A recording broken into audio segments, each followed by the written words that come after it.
Boom.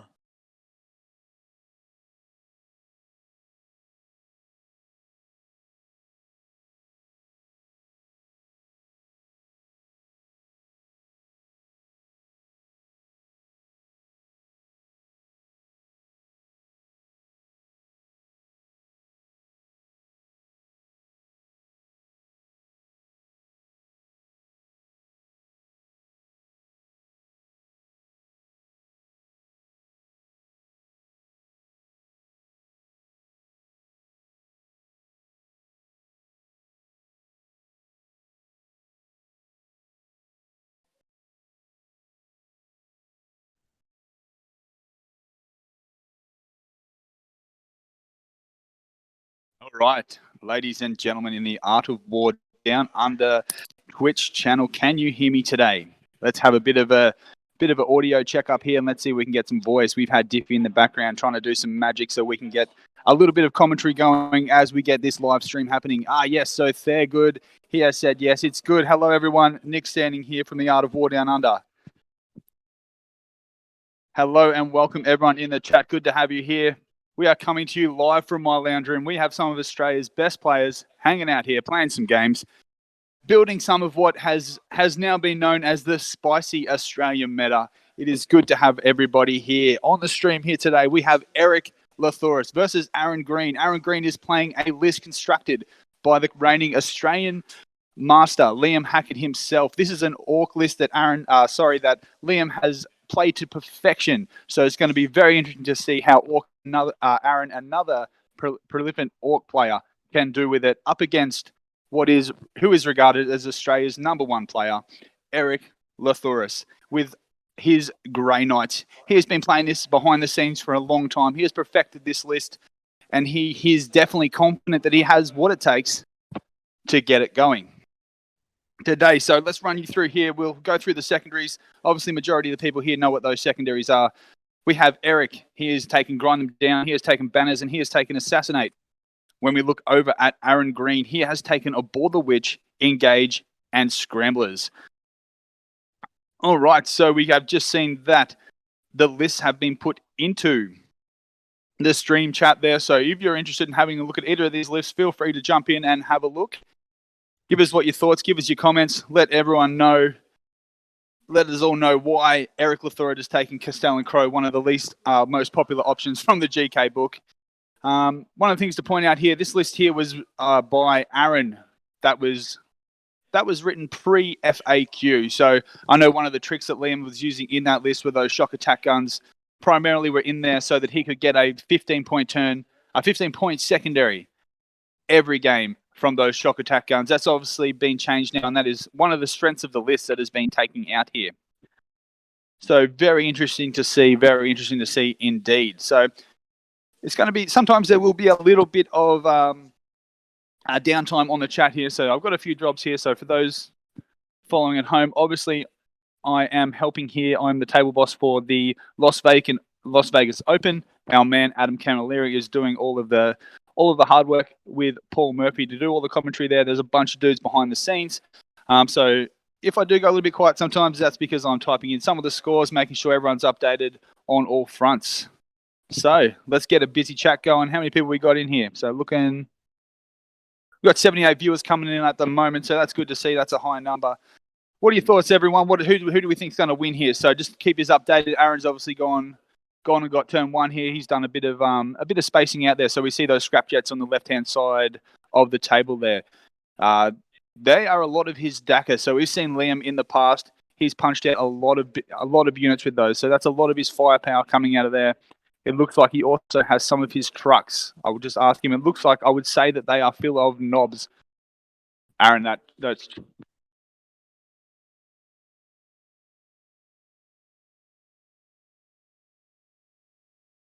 Yep. What's the back one? All right, so I've just had some updates there from Aron. So the one at the bottom of the screen there that's sitting on the objective there, that has 10 tank busters in it. If you look into the center on the left-hand side where the objective is there are 2 trucks sitting there. One of them, the top one, has 1 shock attack gun in it and a bunch of knobs. The one Just to the south of that, on the bottom side of the screen there, that has a War Boss and 5 knobs in it also. So he's looking at doing some slingshots there, getting some early aggression coming out here from Aron, which is not a surprise to see from some Orc players here. We look at the bottom left-hand side of his table there. He has a bunch of Storm Boys. He has a bunch of shock attack guns also positioned in that ruin and the bottom left-hand side of the table. So those boys are there, obviously, to stop a bit of a Gate of Infinity and a bit of deep strike, some shenanigans, some movement shenanigans that Erik's trying to play here. So he comes here with a slow army realistically, but he has deep strike. He has a lot of different Gate of Infinity. He has Astral Aim. He has lots of tricks that can help him navigate this army around the board. So it's going to be very interesting to see the way that Erik can use those to great effect. All right, Punkbox in the chat. He's saying big expectations from this game. Yeah, I do as well, mate. Definitely big expectations. I know both these boys are very keen to get on stream here with some viewers, make a little bit of a name for themselves, and show everyone why we hear a lot about this spicy meta. Even though we don't think it's a bit of a spicy meta, we think it truly is what is some of the better lists in the game. And I think that's why a lot of the boys, when they go to WTC events overseas, they do well. And shock a lot of people with these wacky lists that we've become known for here. Heard good thing about both players. Yeah, definitely, mate. Both of these players are in the top echelon of players in Australia here. Erik has definitely been touted as one of the best players in the world, let alone Australia. Aron, I think a couple of years you've been in 40k now. Is that right, Aron? Yeah, a couple of years been playing, and he's just been coming in, steamrolling people from the start. So he's a great learner of the game. He's been picking up a lot of things. He's happy to spend a lot of time doing his craft, like learning the list, learning all different units. He plays a lot of different armies as well. So while he is a bit of an Orc master, he's played a lot of Deathwing. He's played a lot of Space Wolves. He plays a lot of Marines and Generals, and he likes to play against a lot of different armies to get a good nuance of the game and a lot of what's going on there. So that's why he's had a bit of a meteoric rise to the top here. So it's good to see. He's joined the Art of War team. Here in the Art of War Down Under with Dan Savage, Josh McGowan himself. Also, yeah, very, very, very strong team.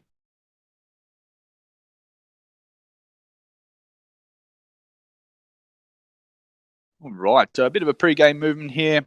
Aron's just measuring out a few things, making sure the board is completely zoned off there. So if we have a look at Erik's deployment. So if you look at the crates there is an objective just behind that at the top of the table. Behind that is a Rhino. And sitting inside that Rhino,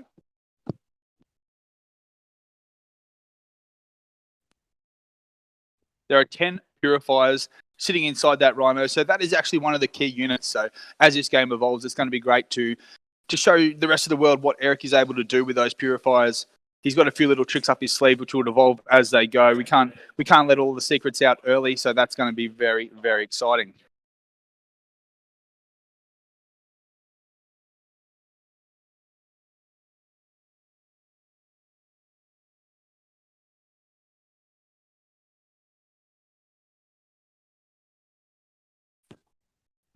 So Liam not playing his list. No, we don't have Liam playing in this list here. I can ask him why, because he is playing a Necron game right in front of me.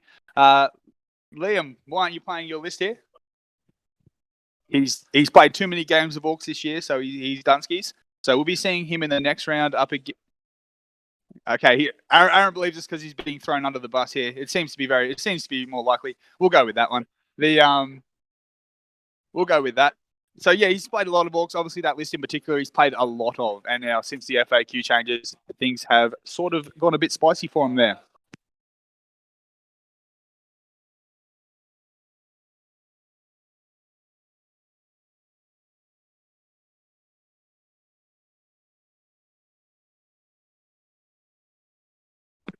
All right, we've just had the Spolduck himself walk in the house. He's ready to go. He's going to jump on the table soon. We have so far we got 2 tables going. Going to have another one going. So it's a big day of gaming here for the Art of War boys. The normal blokes are coming in, and Ducky himself. Hold on, we've got some questions here.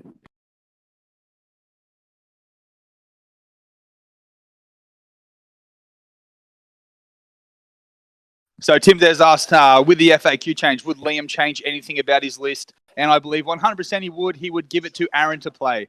The shock attack guns is obviously a massive thing. So with those shock attack guns, he was able to basically every single game. And if you go to some of our past streams, you'll see that he was able to pretty much guarantee 15 points every time.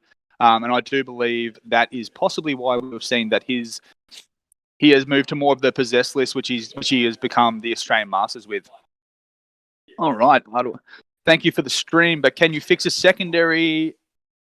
Can you fix the scoreboard? Secondary are not on the right player, I think. Okay, so that is up to me, so I'll have a look at that. So we have grind them down. Grind them down for Aron. Yeah, no, I think you're right there, mate. So I'll look at that now. So just give me a couple of minutes and I will fix that for you straight away.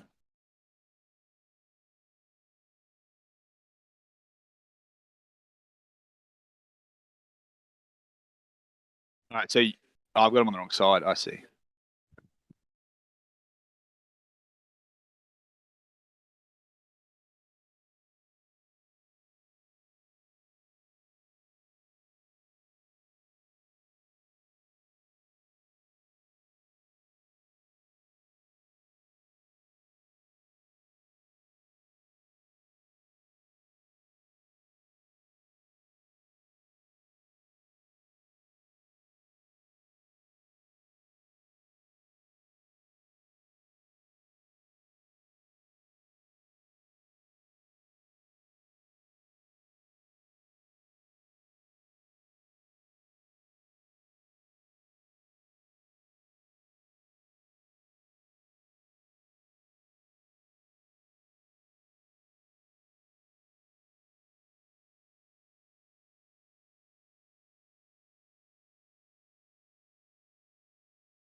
Right. The hopefully I have started to get that correct there. So we'll see a bit of a change there. So grind them down. There we go. Okay. Sorry about that, everybody. That is my bad, 100%. So, like I said to you a bit earlier, there will be a couple of times when we have a bit of a lag in my voice. I'm doing this by myself. Obviously, today, Adam Camilleri is helping out the guys from the Las Vegas Open themselves. So, shout out to those boys. And as we do, I'll just keep the scores updated. I'm also doing a bit of typing to those boys, so those boys have got a bit more of an in-depth view of what's going on here. But feel free, anything you want to say in the chat. You got any questions or anything you want me to ask the boys? Obviously, I have Liam, I have Duck, Michael Neighbour, Aaron Green, and Erik Lathoris all in front of me. Some of the greatest minds in 40k in Australia. So anything you want to say, I can pass on some message. We might even be able to get a couple of those boys in the chat on the headset a bit later to have a chat to you boys. Once this game's wrapped up, I'll get them on there. We can have a chat and dissect some of the nuances of what's been happening here. All righty.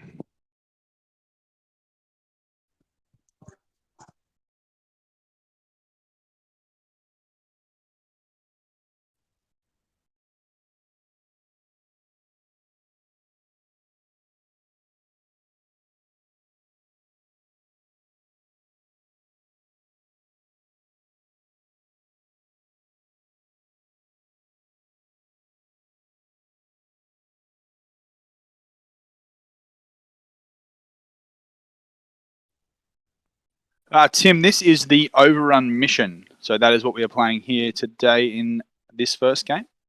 It might even actually be the mission in game 2 as well. So I'll keep you updated, obviously, as we go there.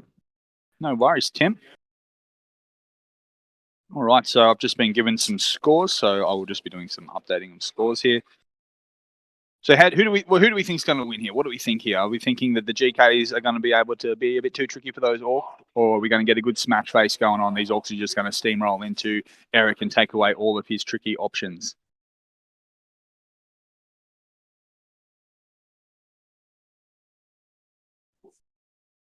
Where is the stream happening?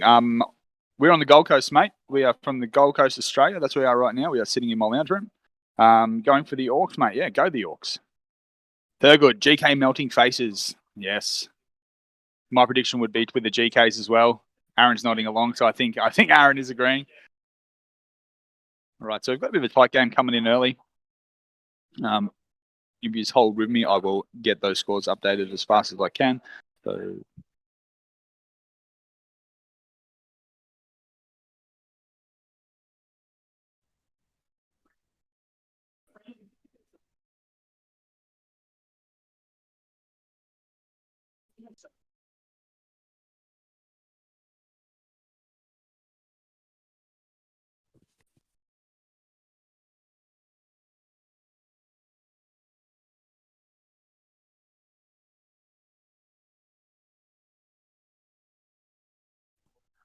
Like Punk Fox there, you've got GKs haven't placed well, but I feel like they're low key a ninth ed powerhouse. Yeah, I think in the right hands they definitely are. If you have the right general, and I think Stuart Trainer from Victoria has proved this recently. He's come in third at a near 100-player event in Victoria, and he's played his absolute fingers off to be able to get in there. He's been rolling some hot dice, using deployment and positioning of models very well to get that placement. So yeah, I think that's what you'll find.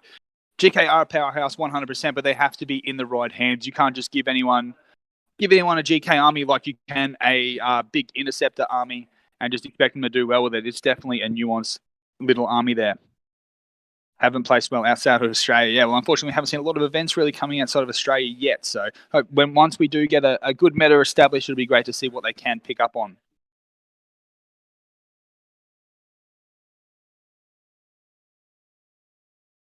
All right, so we have some scores coming in now. So let's see what we have here for the scores for the boys. All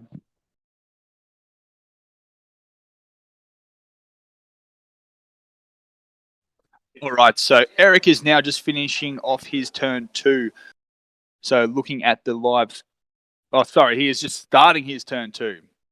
All right, so looking at the live scores, though, we have Aaron Green playing the Orcs. He is sitting on a 5-point primary, and he's sitting on 2 for an engage on all fronts. So it's very likely that Aaron should be able to continue smacking up those engage on all front points. He has a big army. You see in the actual Orc list that he plays, it's more of a tide list, so it's very, very different to the mechanics here. So it'll be interesting to see how Aaron can make his magic work. So GK wise, Erik Lathoris is sitting on 5 for the primary as well. So we have a tie right now for the primary. He was able to pip him on Grind Them Down, which he got 3 points for. Excuse me. And he has got a banner raised very high. So he's got 1 point. So right now we are seeing Erik Lathoris 2 points ahead on 19 to 17.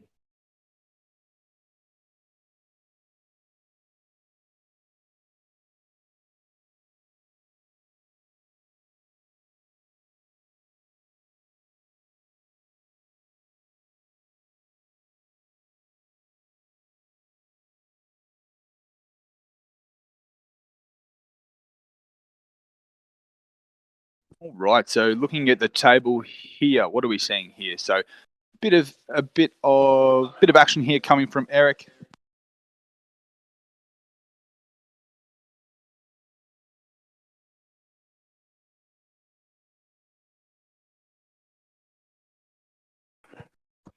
All right, so we are looking at Erik bust out some special GK strats. So this is some of the magic that we can expect to come from this GK army throughout the day. He has a special strat here, which is allowing him to deep strike 3 inches away from the Orc. So this is getting right into Aron's line. So Aron's obviously done whatever he can to make some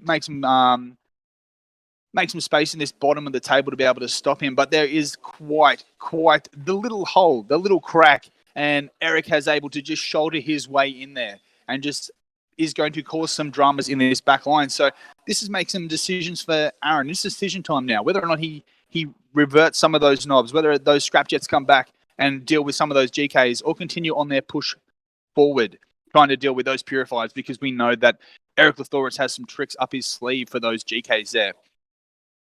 Top left-hand side of the table there, we have a bunch of, I believe they're Orcs just sitting there, just chilling on that objective, racking up the points there. So we're starting to see a bit of action come through. I believe that the GKs are probably gonna pip here. I think they have too many tricks for this Orc list in particular. Maybe an Orc list that relies on brute strengths that we will see from Aaron Green in game 2. Maybe that is more of the kind of list that I would expect to give a bit more drama to these GKs. But we'll just have to see how we go here.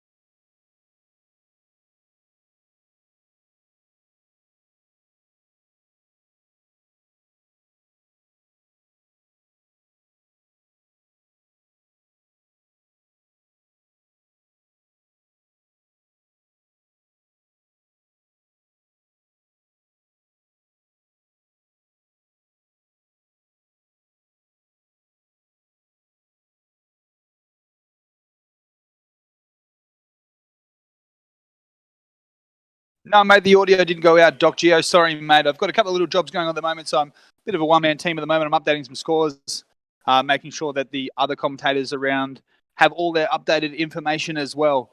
So time to time, I might just drop out a little bit because I'm just on my own here, but I'll do the best that I can to make sure that we're getting the coverage going on. And you guys are completely up to date with all actions from the boys. All right, no worries, Falcon. We got the Falcon here. I'll have a chat with the boys and find out what powers that we went off. Just give me 1 second.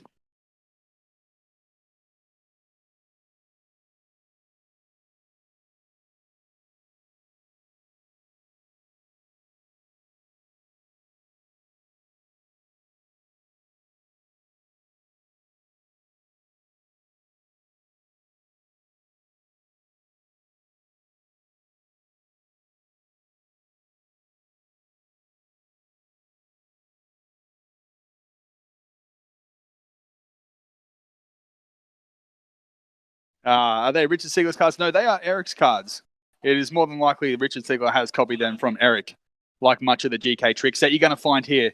It could definitely be the case.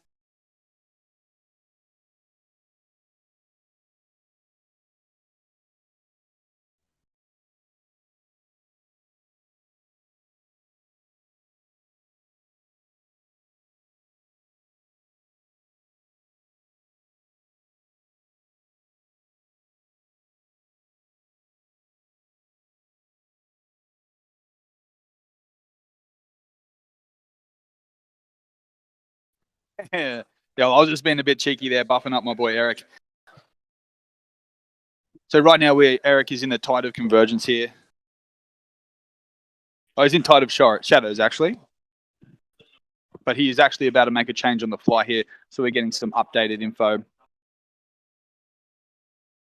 So looking at the table here on the right-hand side,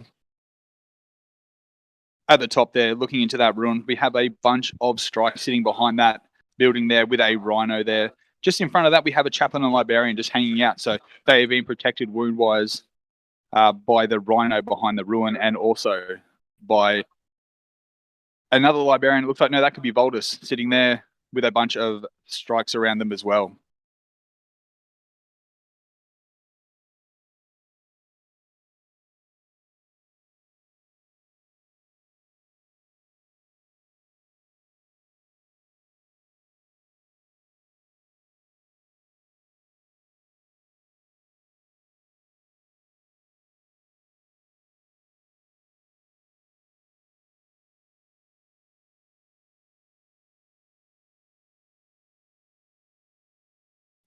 All right, so looking at this paladin here, brick that we have in the middle of the table, we have Astral Aim buffing them. We also have Sanctuary. So they are going to be doing a lot of work there for Erik there. He plans on using them to great key. He's going to hold the center of the table here, which is really going to shut down the avenues that the Orcs have.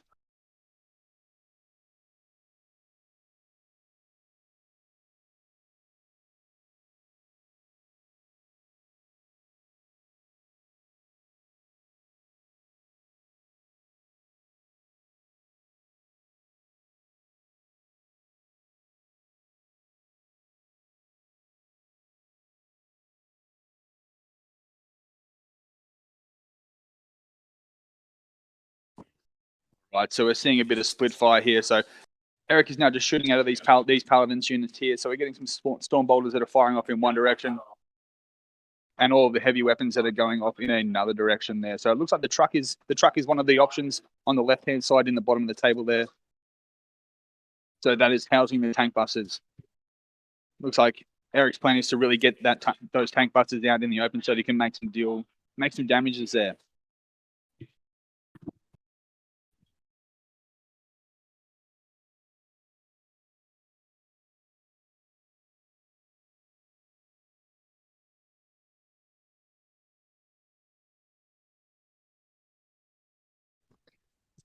So looking at that same truck that's holding those tank busters at the bottom middle of the table there, just off screen there to the left, in between that ruin and the truck itself, we have 10 strikes that have deep struck there. They have used a strat that's allowed them to deep strike within 3 inches there. So they're obviously going to be on clean-up mode. They have on the left-hand side of those boys is one of the shock attack guns. On the right-hand side now, one of the trucks has been popped open, and just coming out of that is 10 tank busters and a shock attack gun from the looks of things. So they have, now that Erik has used those paladins to great effect, those strikes have a lot of different options. So we're going to see some shooting from those strikes and some combat, I do believe. Oh, they can't charge, I've just been told. Connor Kane, I would hate to play Erik's list with my Crons. Oh, what are you running, mate? Let's give us a bit of a rundown. What are you liking from the silver Terminators themselves?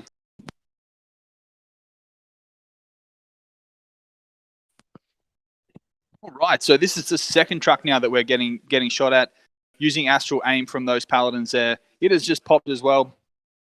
And we've seen a bit of an explosion. So very early, turn 2, we are seeing a lot of damage coming out of Erik Lathoris here. He's picking his targets, and those targets are being destroyed at will. Poor old Aron is on the back foot. His plan here was to get across the table as fast as he could and cause some damage, but he has hit the speed bump, which is these astral aiming paladins.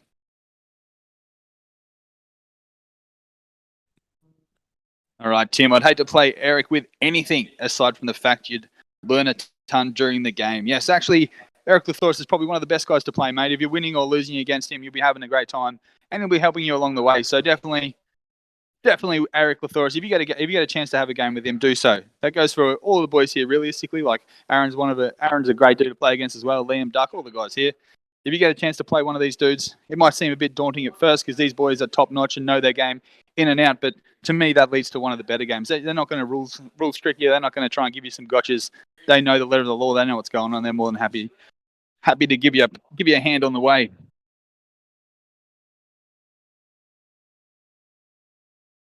Right. Pretty standard stuff there with 60 warriors. GK shooting is so brutal. Yeah, it definitely is. It definitely 100% is, especially once you add in astral aim and the ability to gate around the board so they can pretty much be wherever they want. Line of sight wise, you can't shut them down. So the only real way I've had a bit of luck shutting them down has been chucking some Custodes characters in there and then using the equivalent shield to take off all of their attacks off to single units and just letting them die. But apart from that, it is very, very difficult to shut down this giant paladin brick. Because, like I've mentioned if you're watching the Adelaide Uprising stream with Adam and myself, a lot of units right now, a lot of Terminators are coming to the fore right now. There's a lot of Terminators in the game that's really strong. And to me, Paladins are probably the pinnacle because they combat. They have the durability. They have the shooting. They have the psychic powers as well. They have movement shenanigans. They have absolutely every trick. Third God, I want to see this GK list face the 60 possessed list. Well, there is a very good chance that could be happening. So right now, game 1 here, for those just tuning in, we have Erik Lathoris and his GKs up against Aaron Green and his GK list that has been written by Liam Hackett, the Australian Master. After this, we will be seeing Aaron Green piloting his own list. He will have his own orc lift that he has been playing to great effect recently up against the Australian Master Liam Hackett and the very now infamous 60 possessed list. So you will then see tomorrow the winner of those two games. So whoever wins this game will play up against the winner of that second game. So if all things go well for you there, you will be able to see both of those lists up against each other.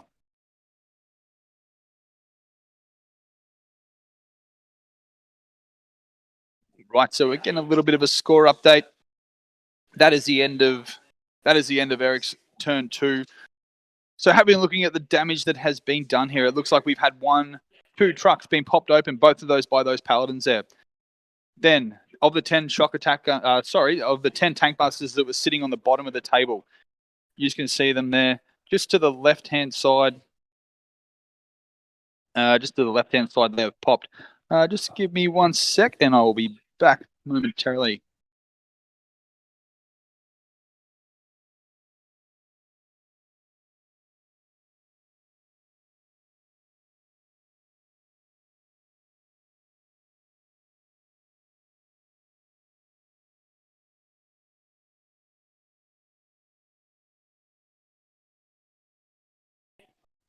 Tim, Aron versus Aron, yes.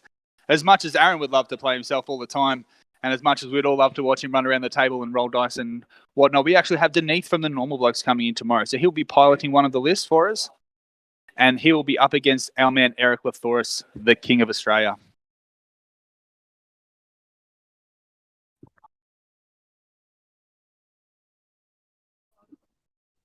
Well, actually, having said that, I've just called. I've just gone ahead and called Erik King of Australia. Well, I must reel back there a little bit because Liam is actually the current King of Australia. Liam is the Australian Master, so he has taken that title from Erik. So Erik is going to have to wait a whole year before he can avenge that. All right, the Falcon has asked me how many tank busters are left. Currently sitting at the bottom of the table there, we have a big fat 0. So they are not going to be participating in this any longer. All we have sitting there is one shock attack gun that is surrounded by a bunch of GKs. Aron's saying it's fine. He said it's completely fine. It does not seem to be fine, but Aron's going with it. All right, so King of Queensland at least. No, well, he can't be. Oh, yes, he is a King of Queensland. He's a 3-time reigning champ. So, and he did defeat Liam there. So he is the Queensland champ. That is for sure. Let's change him to the King of the North. Let's go with that one.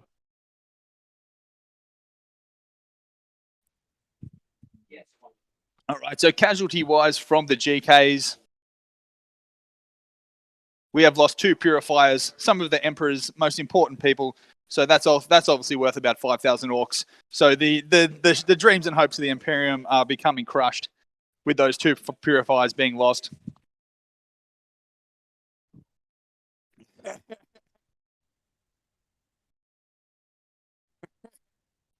I was laughing here because the boys are laughing along at my commentary. They're saying I'm a little bit distracting. So, but we'll see how we go.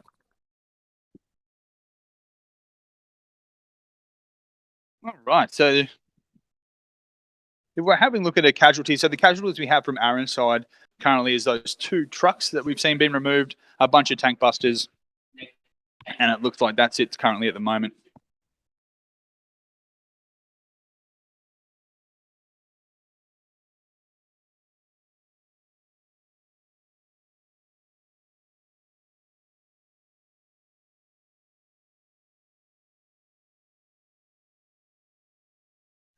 All right, so looking here, I've just had a bit of a chat here, and we are looking at a lot of damage coming out of the GKs. So we have got rid of some Storm Boys. We have got rid of some Gretchen. We have got 2 trucks gone, and we have got a unit of tank busters gone. So the GKs are literally just looking at units and wiping them off the table. Will Aron have enough units to survive this whole game? That could be the telling tale here. Aron is saying no, but we're believing in you, Aron. Come on, mate. Pull it through for the Orcs. All right, we're getting some reinforcements here for Aron here. The left-hand side of the table, sitting inside that crater, there are some Storm Boys that are dropping down now. Actually, they're pushing right up. Aron is getting nice and aggressive. They're going right into the ruin there. This could be a bit of a threat overload idea from Aron there. He could be getting a lot of different options around for those Paladins. Obviously, there's a lot of shots coming out of there. And the more different decisions that he could have to put on for Erik could be some problems. All right, so that unit that is just deployed there, that unit that's just deployed there, they have performed an action, so they'll be deploying scramblers. So he now has the midfield as well as his deployment zone.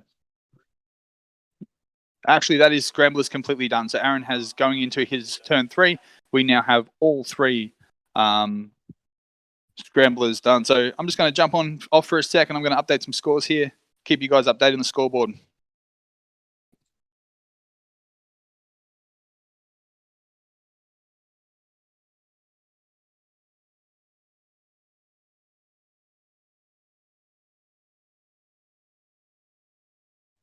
All right, Connor Kane, you've got there. Erik hasn't even unleashed Castellan Crow yet.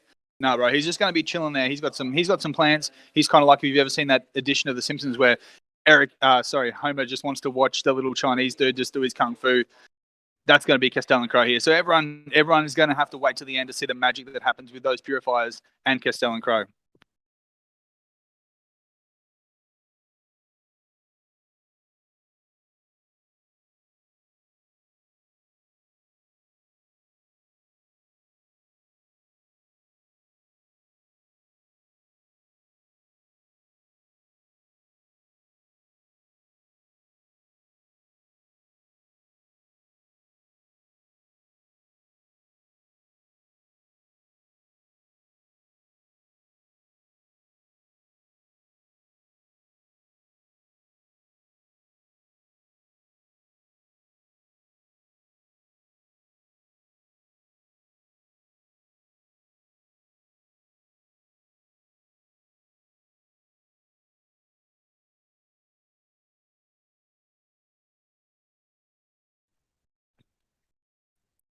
All right. So this is going into Aron's turn 3. So obviously, as I've already mentioned, Scramblers has now been done for Aron. So that's nice. He's got in there early. He knows that Eric's going to put a lot of pressure on. There might not be a lot left here on turn 5 for Aron. So that's obviously one of the things he needs to do. He needs to get in and get as many points as he can early. The firepower and combat power that this GK army can put out when Erik really wants to turn it on is absolute top tier, and it will definitely more than capable of multiple units per turn, 4 or 5 units per turn being removed from the table, without question.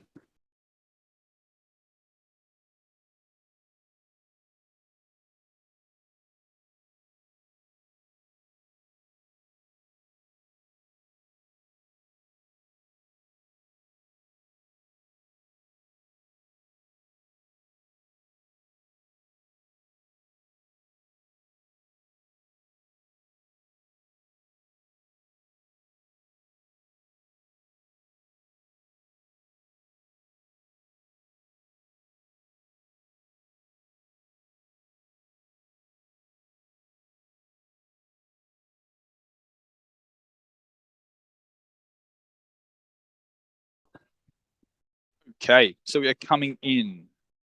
We're coming to the shooting phase here on turn 3 for the Orcs. We're seeing a bit of shooting here from, it seems to be these Dakar Jets. I think he's pegging first. Shooting at some of those strikes that are sitting here.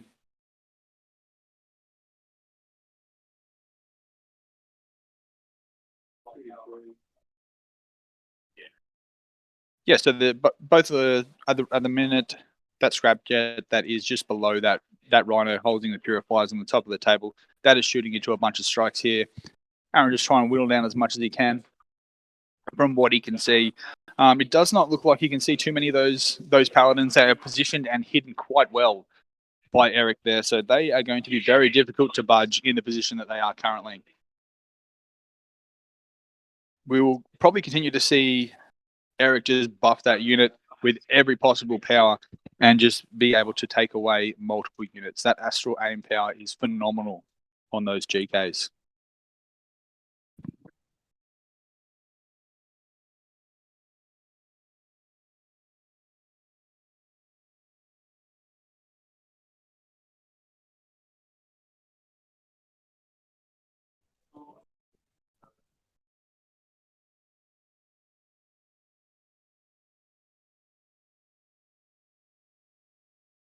All right, a couple of little strikes have been removed, so that unit has had 2 strikes taken from it.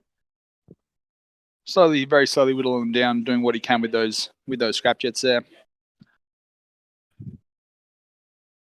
Aron seems to have moved this into a bit of a hammer and anvil side deployment. Here we see the left-hand side now. Aron has done a bit of a shuffle, and he has really done what he can to control that left-hand side of the table. You see him sitting on 2 objectives.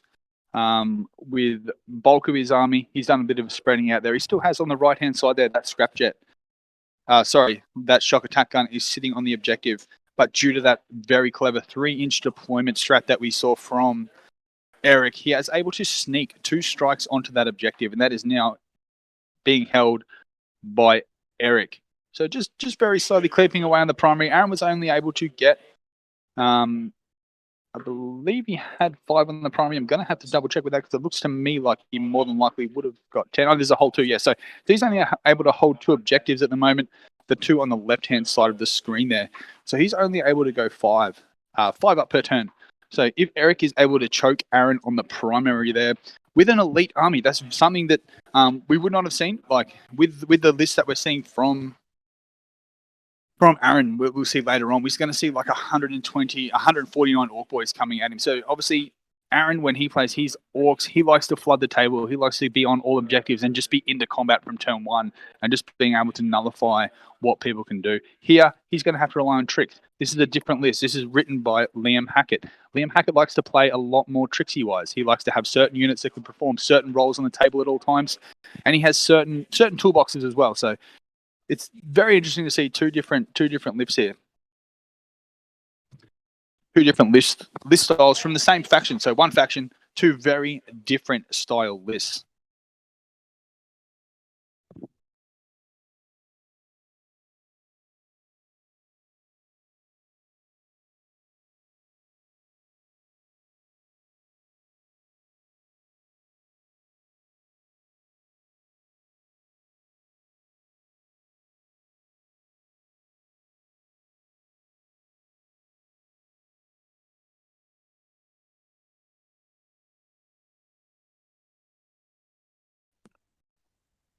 Okay, so all three of those scrapjets from the top middle of the table there, they have fired and they have able to get rid of 5 purifiers. That is like I mentioned earlier, that is a bulk of Aron's shooting. Majority of those shooting, and all he's able to do is stop 5 purifiers.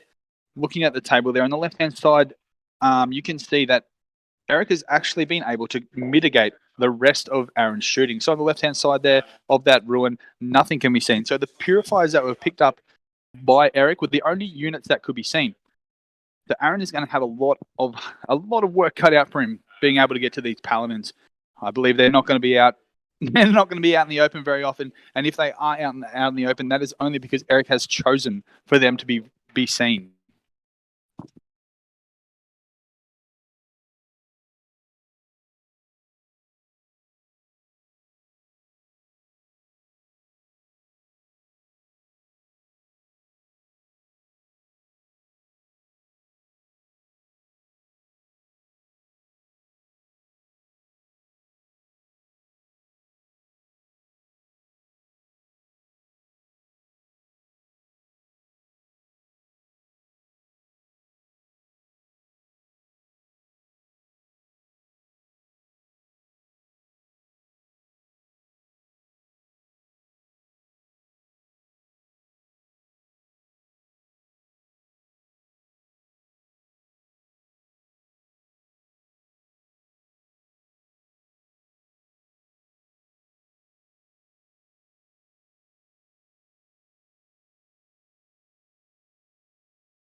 Fair God, unleashing the crow would be unfair. Well, currently we haven't had to see Erik do a lot, so a lot of the way Erik plays is are based on positioning and hiding, and you not being able to dictate any of the terms of the combat or the shooting or majority of the game actually, and that's a master stroke that we're seeing here from Erik again. He has the top right hand side in that ruin. For those that can't see, there is a bunch of GKs hiding behind that with a rhino as well. That rhino is allowing the characters just in front of that to not be targeted with the bodyguard rule. So the bit of a circus that he's got there, which is buffing all those paladins to the left of that, they are completely protected by the rhino as well, and the purifiers. No doubt once Erik moves back into his movement phase. So the scrapjets now we're seeing is actually surrounded that rhino. So the top of the table there is a rhino that is being surrounded by 2 of the scrapjets. It looks like Aron is going to start mincing as much as he can into those, getting off that objective so that Erik can't get a primary. So it'll be interesting to see what happens there. So if Aron is able to destroy that rhino, and then Erik is able to get out, there will be no obsec on that there, unless the scrapjacks are obset. Let me just check with that, because I know there are some orc shenanigans going on where they can get a lot of obsec going on. It could be a fact that Erik, once that rhino's popped, could completely outnumber in that top objective. We might see Erik pip ahead there on the primary.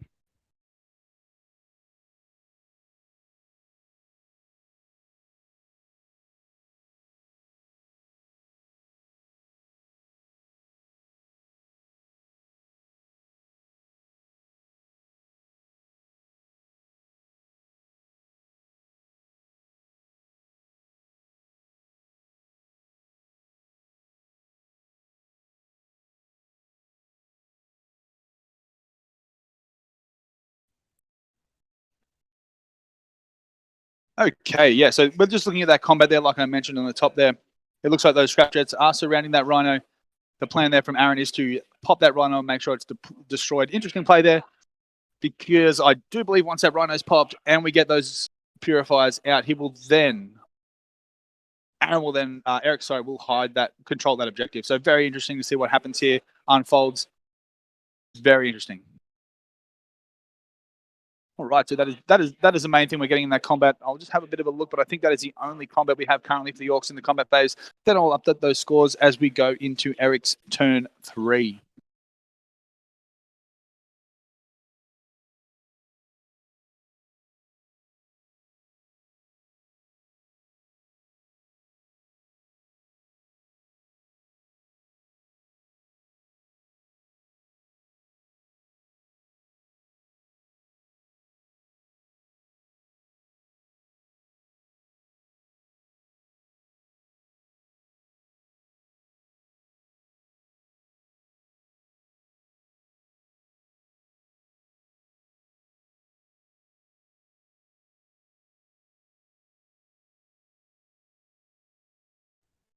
The Falcons asking, are those mega knobs at the bottom with these strikes?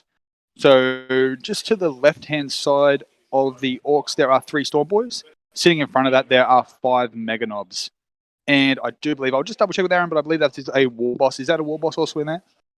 No, that's only 5 knobs. So we've got 5 knobs that are going in to those strikes. That is correct.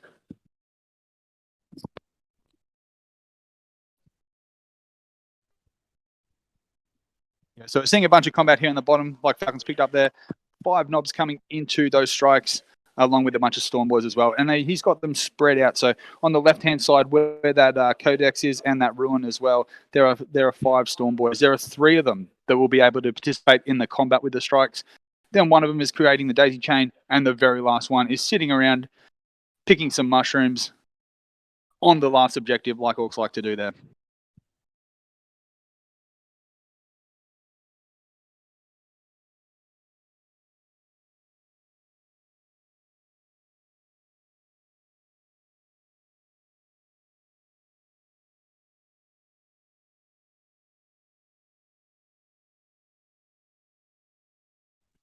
All right, so looking at that combat now on the top there, both those scrap jets there have come in and they've taken away one of those rhinos. Unfortunately for Aaron, obviously he's popped that rhino. He didn't want to pop that rhino, but he did. That's allowed those purifiers to get out and given Erik that objective. But he needed to be able to do that so that he could get the engage point. So it's a bit of a change up, but that is why he has done what he's done there. He was kind of hoping that rhino would be protected a bit better by the Emperor and hold off some of those attacks, but unfortunately that has not been the case here.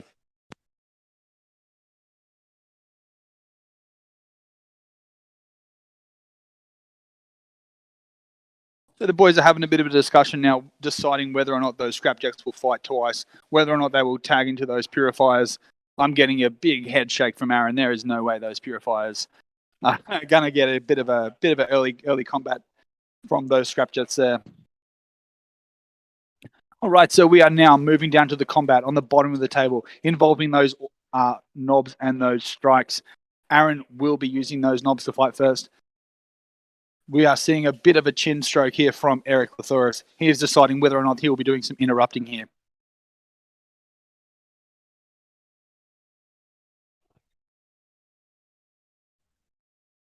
There will be no interruption there from Erik. These knobs, let's see, they are going to be some powerful attacks coming in. We'll be able to give you some live updates coming in to see how many of those strikes are being removed.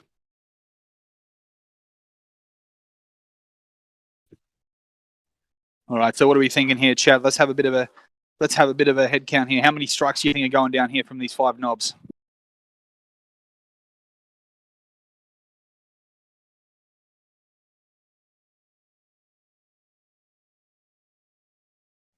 Aaron's definitely going to make sure that he can chew through as many of these. He's going to want to get some high rolls going off because these strikes in his backfield is really going to be a pain in his backside there.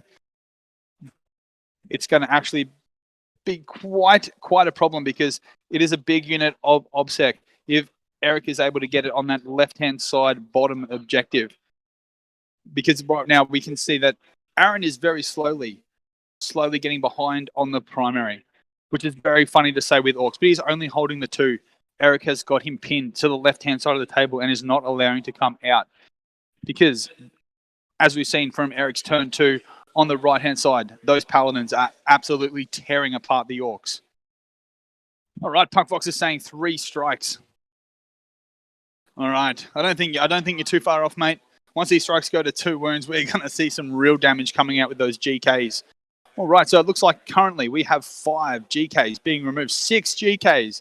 6 strike knights have been taken from the table there. That is a massive play from Aron.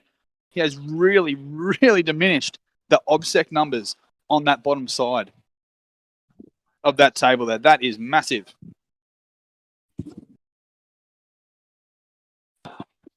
So we're actually seeing a very good combat power from the Orcs in this turn 3. Getting rid of that Rhino is good. Being able to get on the primary there obviously was a bit of a detriment to Aron, but he had to do what he could do to get the engage on all front points. He has also limited the movement of those purifiers. They are quite slow now. They are going to more than likely be stuck there, which is definitely going to be good for Aron. They are not obsec, so Aron has actually got a few little orcs in those trucks. He has some obsec bodies around, so there is an option. There is a play there for Aron that he can start coming out of the left-hand side of the table and start getting some obsec there. It might need to be something we see from Erik there as a countermeasure.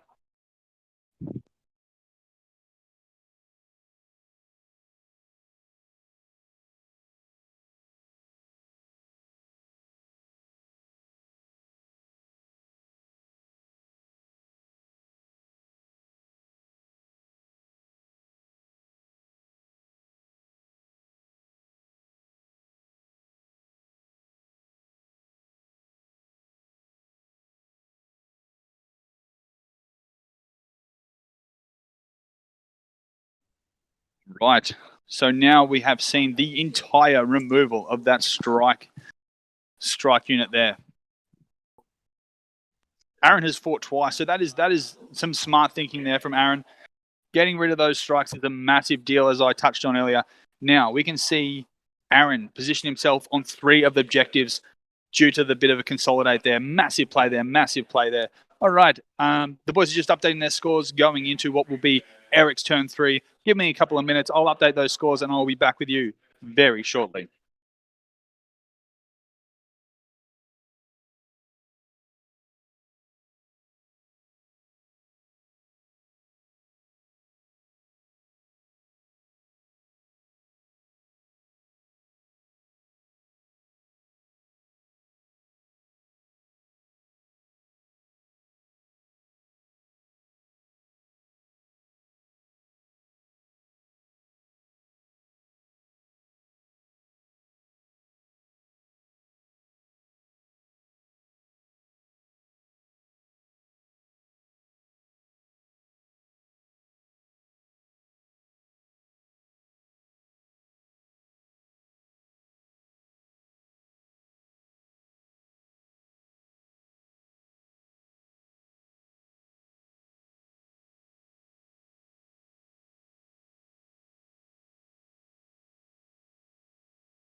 Right.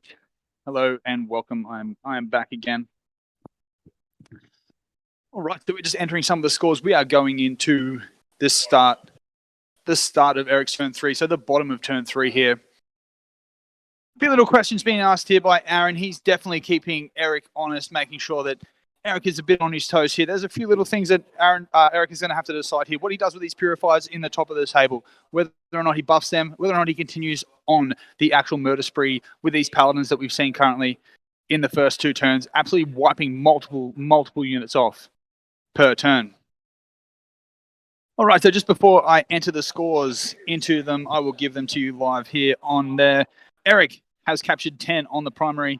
He is now on 6 for grind down, 2 for banners, and 3 for assassinate. So able to get the 10 on the primary could be what we see Erik sort of catch away with there, because obviously Aron has done his scramblers and he's able to just sneak ahead on engage. Obviously, like we mentioned earlier, it was a bit of a downside for him to be able to tap that Rhino and destroy it. He was hoping, obviously, that he did not destroy it. Had he not destroyed the Rhino, he possibly could have had 2 of those scrap jets sitting on the objective and outweighed him, and that could have sat him on 4 of the objectives. So a big turnaround play there from Aron. Unfortunately, it has gone. Unfortunately for him, it has gone Erik's way, but Erik is no doubt very thankful for that.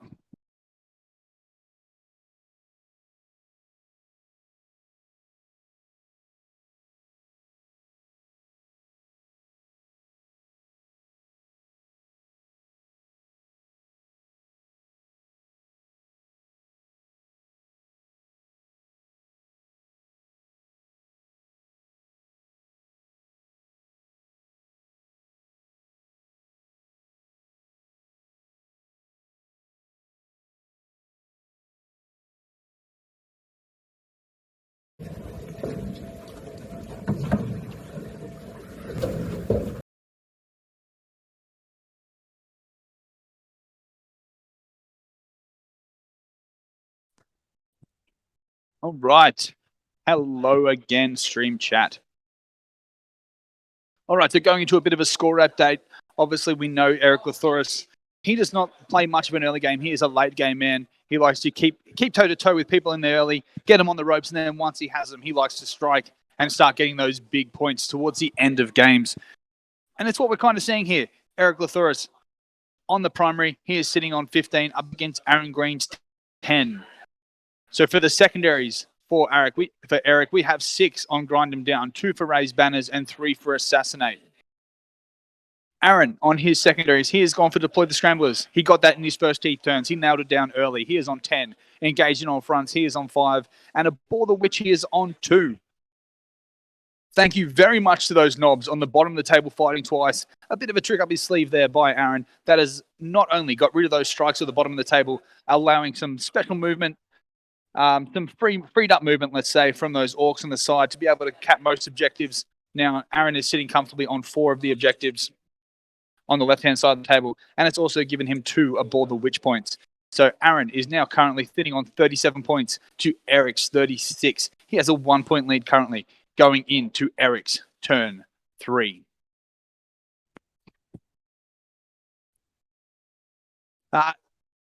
Edda's Knight, I hope I've said that name correctly. Orcs, orcs, orcs, orcs. Yes, that is a very common chat. That is a very common chant for orcs. Very good lingo for orcs, no doubt. The Falcon 40k. What did Erik do in the psyche phase? Erik is rubbing his chin currently. He's making a few decisions. So he's unsure right now if he's going to buff the paladins or if he's going to buff those purifiers around the scrap jets. So as soon as I have that information in hand, I will let you know. It's a big decision for him here. Those paladins do a lot of work, but he also wants to dig a hole out of the top of the table there that the purifiers are in, being surrounded by those scrap jets. For those that follow the Art of War 40k Down Under, they'll know that Liam Hackett, who is the master of this list, who wrote this list and has been perfecting it over the year throughout the Queensland 40k scene, he uses those scrap jets as some of the linchpin of those army along with the before the FAQ changes scrap jets. So they are some of the most key units that we're seeing here in this list here.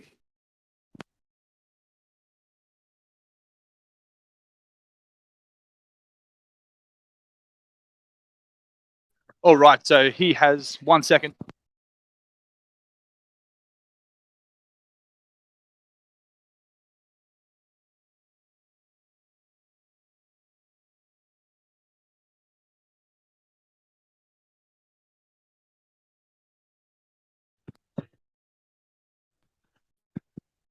All right here. So Psychic Phase has just ended. We have seen two, not one, but two Perils of the Warps go off. One of them was a reroll by Erik. The second one was a wound that was done by the Chaplain. Aron is rubbing his hands together. He is loving it. And Psychic Power-wise, we have seen some defensive buffs. They're not giving me names of the powers, boys. All they give me is a bit of a brief rundown. We have some Psychic powers. So we had to have defenses on those Paladins on the top of the Purifiers on the top of the table. So obviously, Erik needs to keep them alive. Like I mentioned earlier, they are surrounded by the Scrapjets, some of the anchors of this list. The Paladins, they have received Astral Aim. So we will continue to see them bunker down in that ruin there and destroying orcs from objectives.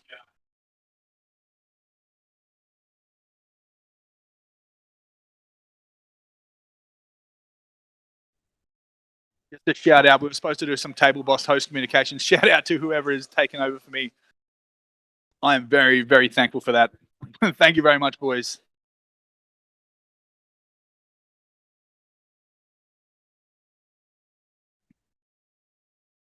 All right, so we have moved on from the Psychic phase now.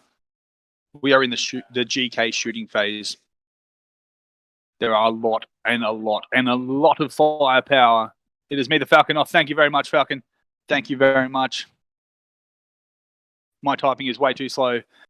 As we know, here is Adam words per minute. If we were on me typing, I would be words per hour. That is how slow I am at typing. So thank you very much there.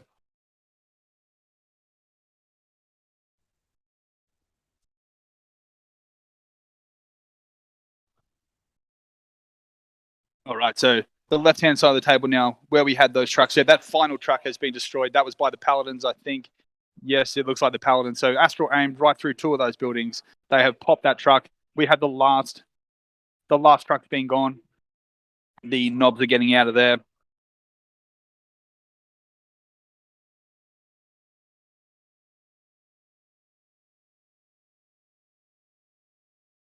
We've seen some split fire from the Paladin as well. So those knobs that were occupying the objective on the bottom objective of the table there. Of those 5, 3 of them have been killed. There are only 2 left, and only one of which is sitting on the objective there. So the Paladins have continued to absolutely make mincemeats. So later on, whoever, obviously, this list is continue on and not the players. So if this GK list is to continue on, hopefully we see a lot of tricks coming out of whoever is to pilot this list. And we see a lot of good use. So the Paladins here, they're obviously a key. They're hitting center table. They're hitting out of plain sight. So why they do seem like maybe you could tie them up or you could shoot them down. There are a lot of fast elements in Aron's list here. Those Scrapjets, those trucks, the knobs, all those things could definitely have been able to get across the table early, as we did see with the Scrapjets. But because of the way Erik is using them here, hidden, astral aim, powers, buffs, all these type of shenanigans, they are absolutely picking apart like a surgeon. Erik Lathoris, he is acting like a surgeon here, just taking out all the different things, using the scalpel, the toolbox that he has to take away all of Aron's toys.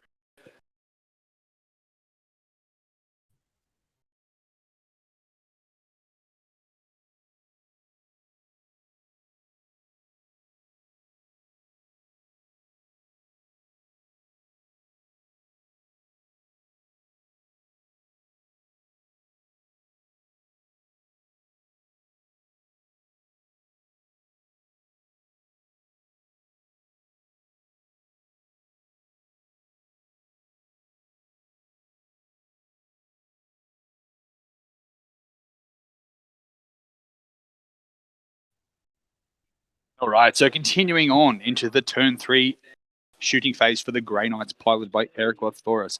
It seems to be that these Scrapjets now have become his priority target. So the Purifiers sitting at the top on that objective are slowly starting to whittle them down. They are being aided by the Strikes, the Rhino Stormbolter, and even the Librarian and the Chaplain on the right-hand side, hidden in the ruin on the right top-hand side of the table there.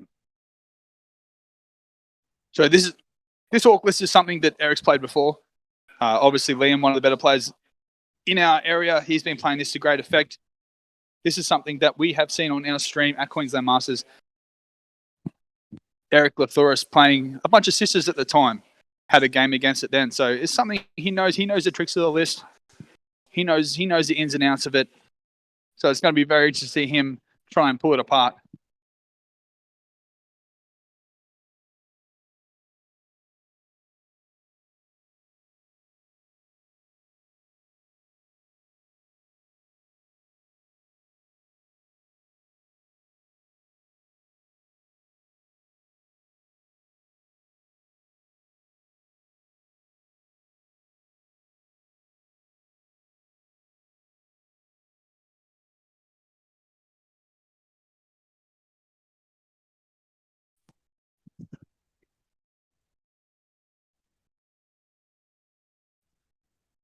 Right, so we're just still seeing continuation of the attempt to remove these scrap jets. Currently, the one on the top of the table is only on 1 wound. So that is very close to being removed. The other one sitting on the right-hand side, just off the objective there, that is still has 6 wounds remaining. I've just checked the dice there. Oh, there we go. All right. So the top of the table there, that first scrap jet has been removed. And it has exploded as well. So when it's exploded, it has taken away 3 purifiers from Erik. So that's a big, big trading point there. I think Aron Green would be happy to lose one of those for a bunch of purifiers also coming down. In at least it's better than nothing, I would say.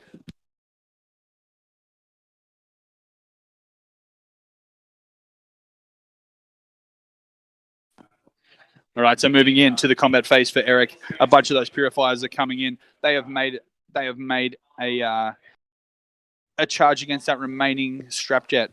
We can see Erik there. What he's done very cleverly is position 4 of his purifiers on the objective. Then the one on the right hand side with the Nemesis hammer is going into the scrapjet. So it's very likely. I would say they will have 2 models that can participate in the combat there. And we might even see a bit of combat here from those strikes on the left-hand side of the strapjet. They may even assault as well. So looking there, yeah, there are a bunch of 10 strikes sitting to the right-hand side there.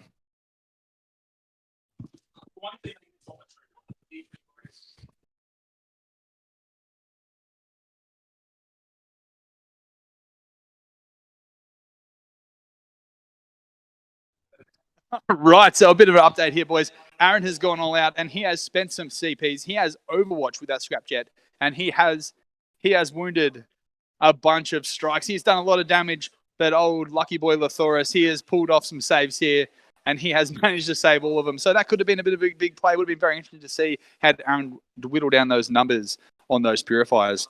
Yes, and there we go. So those strikes on the right-hand side, they're moving in now. So we're seeing him completely surround those strapjets. We know they are a linchpin of Liam's list. So once they have been removed, it could be clean sailing for the GKs here. What are people thinking in the chat? Are they thinking it's home and hose for the GKs? Are they thinking Aron's got heaps of tricks? We know when Liam's piling it, he has tricks galore with this list. There is tricks unforeseen by these orcs. Majority of them come from the scrapjets, as we know. So definitely a key place here for Erik to pin them down. Right, so an update here on Castell and Caro. He is actually inside those strikes there. He is actually inside here, base to base with, not quite base to base with this scrapjet. So he's unleashing his demon's sword here. So interesting to see how Castellan goes. He's a bit of a beat stick. He's a bit of a blender in combat. That is why Erik has him in the list. Bit of a secret tech there.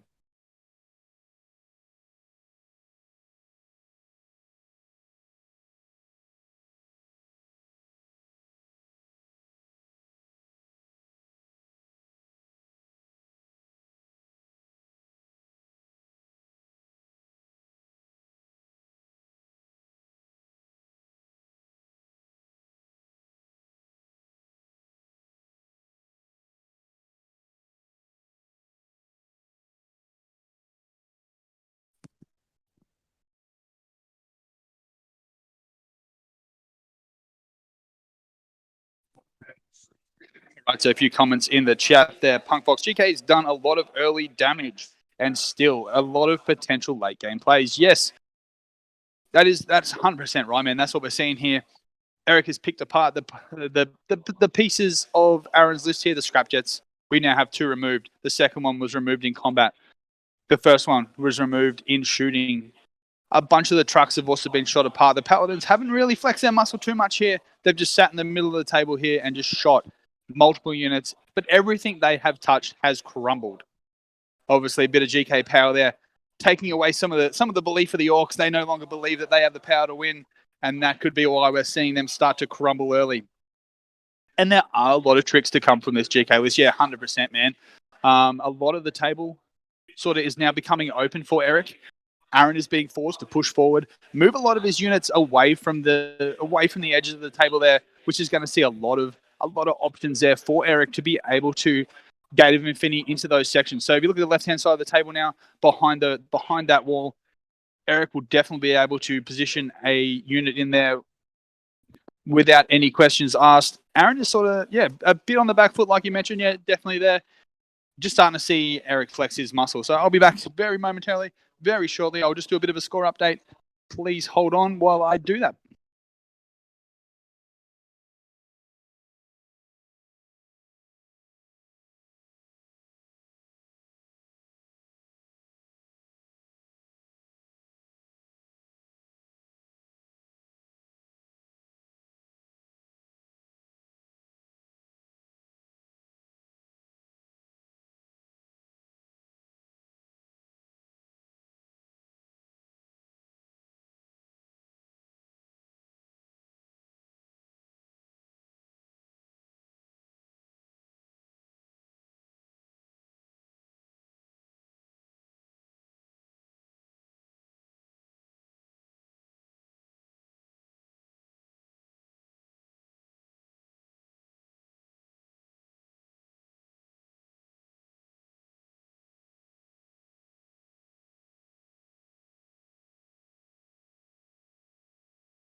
All right, so we are now coming into the start of turn 4.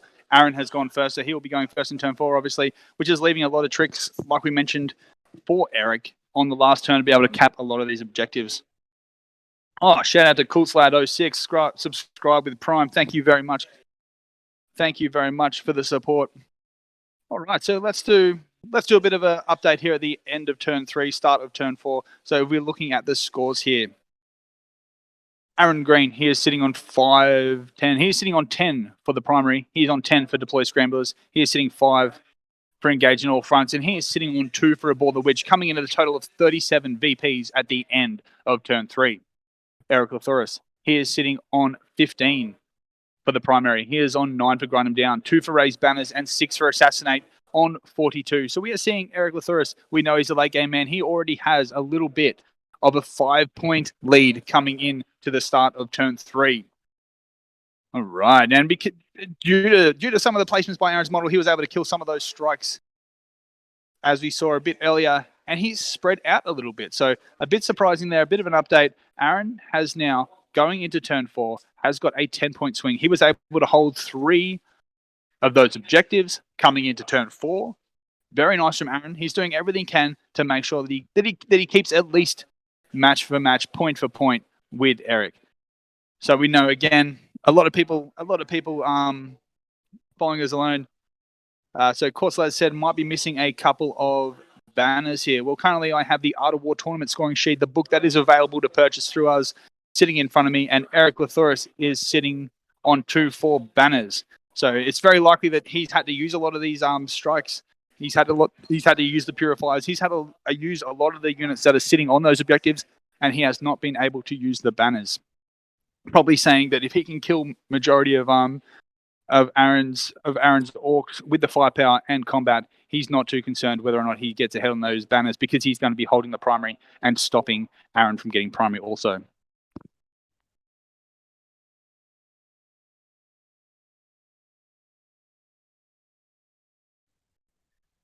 Right, so going into Aron's movement phase, we're seeing a bit of shenanigans here with these scrap jets. Bit of a side placement here. Could be looking at getting a lot of mortal wounds off onto these GKs. I believe that would be one of his tricks that he's got there up his sleeve. I bet Aron wishes he had Gazgul right now, his favorite orc boy cruising around. Right, so on the left-hand side of the table, a bunch of Aron's boys are advancing up the board. They're continuing his domination of the left-hand side of the table.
Right, so continuing on in the movement here on turn 4 for Aaron Green, piloting the list of Liam Hackett.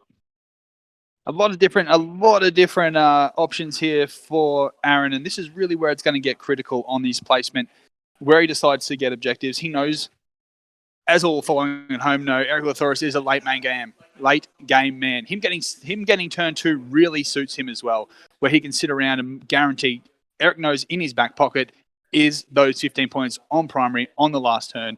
He's done a lot. He's gotten rid of a majority of the OBSEC models that are in Aaron's list. So there's a good chance those Paladins, he's got gate, he's got a lot of movement tricks, he's got a Rhino sitting there, so he's going to be able to do a bit of a push come turn 5, get out of those Rhinos, and then hold a lot of those objectives. So he knows in his back pocket he has those 15 points. He also knows that Aaron has maxed out on scramblers. So Aaron can only possibly get 10 on those scramblers. Looking across, grind them down for Erik. He's on 9. He knows the way, because of the Paladin's been playing, he's definitely going to beat him on scramblers. Looking at engage on front, Erik has done majority of the work to be able to stop Aaron from being able to engage on 3 of the quarters, let alone 4. So Aaron is completely stuck on the left-hand side of that table, and Erik knows that. So we've had CoolSlad06 point out might be missing a couple of banners. I believe that is why Erik isn't really wasting time with those banners. Currently, yes, he is on 2, but he has matched that with a Ball the Witch also on 2. So looking at the secondaries as we go, Erik is actually, he knows looking at them that he can keep ahead of all the secondaries with Aaron, and he knows that he's definitely going to be able to max out on primaries. So whether or not Aaron can do that, it's obviously up in the air, but it does not look like that with the early games that he has. So he is currently sitting on 20. So we are going to have to see a 15-point turn 5 from Aaron. So I'm just guessing here, but I'm saying it is quite unlikely that Aaron is going to hold the majority of these objectives. He won't be sitting on 4 objectives. He definitely won't be sitting on more than Erik in his next turn.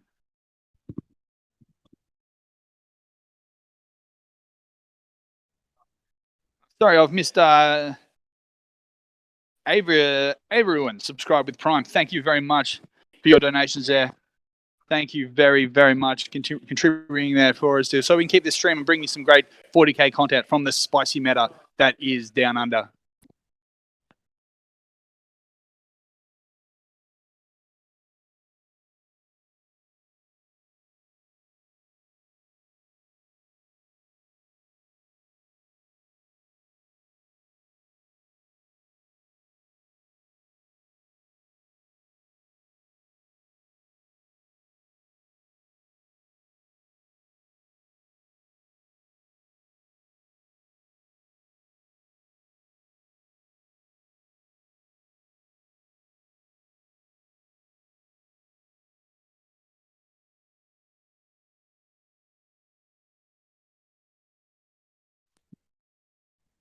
Adam, mate. Adam is actually on a different stream today.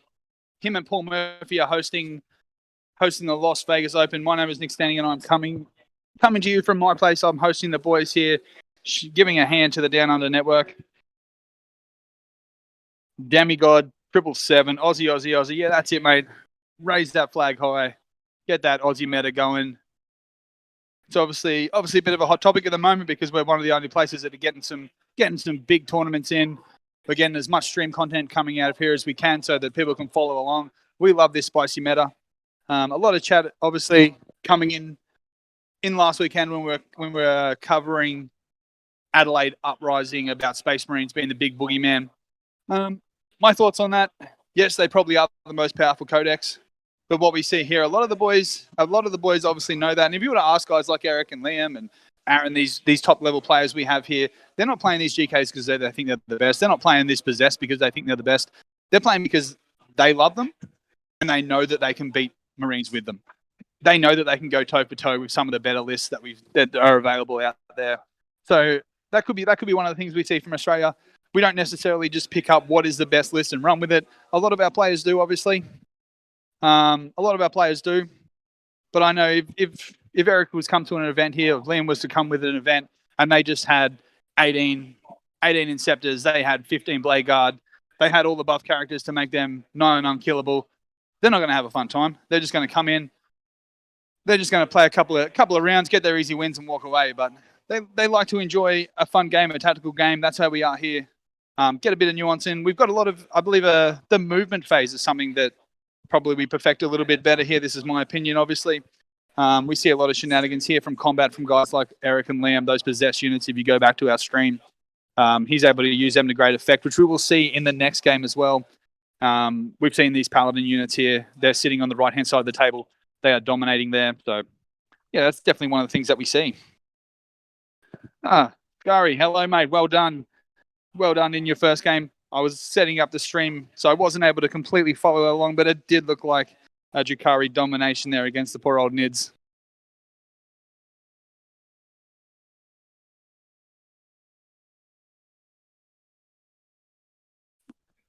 All right, so we are in the shooting phase for these orcs on turn 4 now.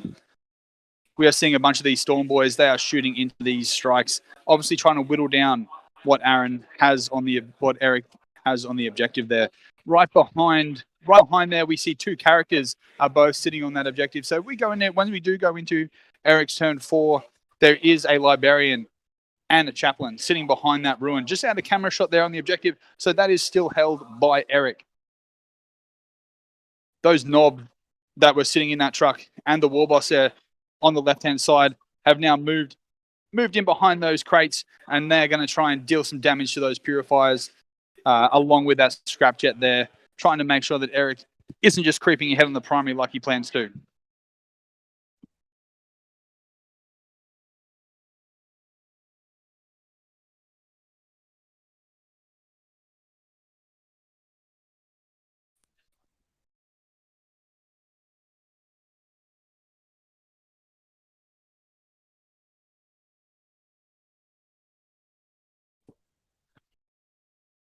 Right, so this is obviously a very fast game here.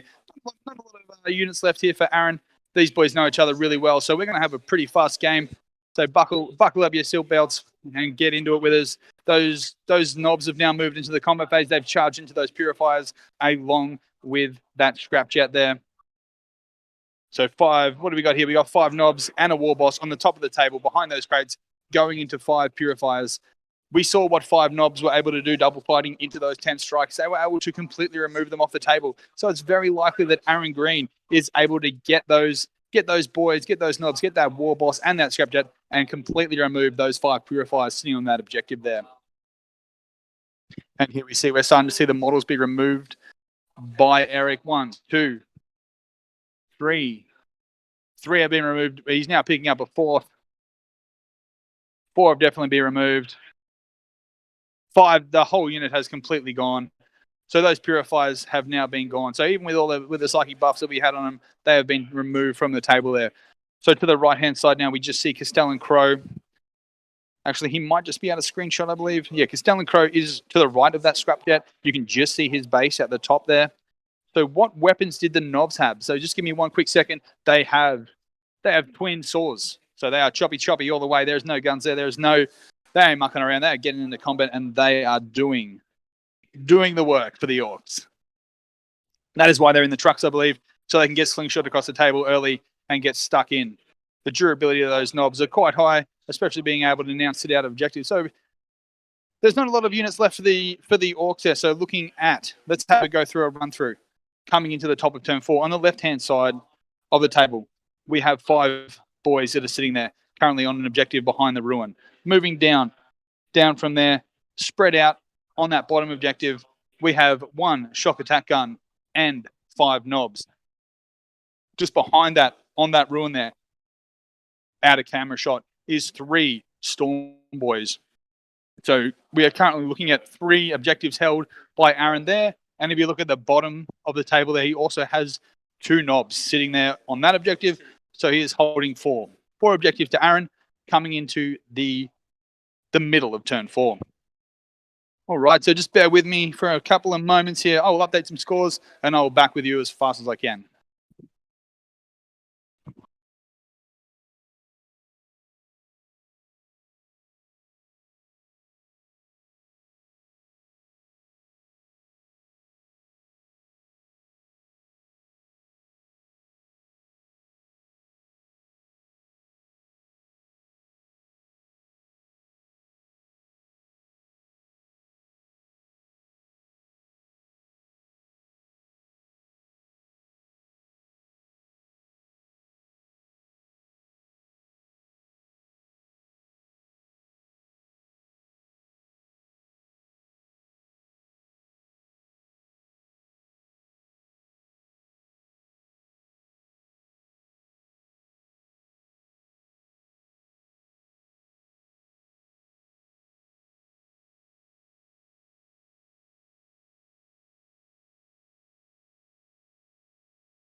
All right, so we are now headed into the start of Eric's turn 4. So we are into the top of turn 4.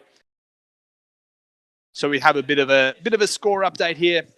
Aron is doing exceptionally well. He's doing everything that he can to represent Liam's list the best to its ability. So we'll have a bit of a score rundown. We'll start with Aron, who has finished his turn 4.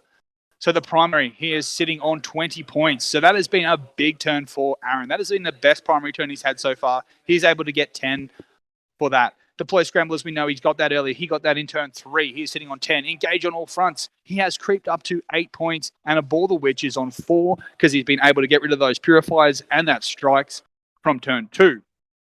All right, so Erik obviously has not finished turn 4, but he has received his primary points. Aron pushing around the table, doing everything, and he has been able to keep Erik to 5. So both boys are now matched on primary, 20-20. Very interesting coming into this late game. Grind them down. Erik is on 9. Raise the banners. Erik is on 6. Assassinate, he is also on 6. So obviously, Erik has the ability to get some of these secondaries once his turn finishes. We are currently sitting on a 1-point lead. 52 points to Aron Green, 51 points to Erik Lathuris.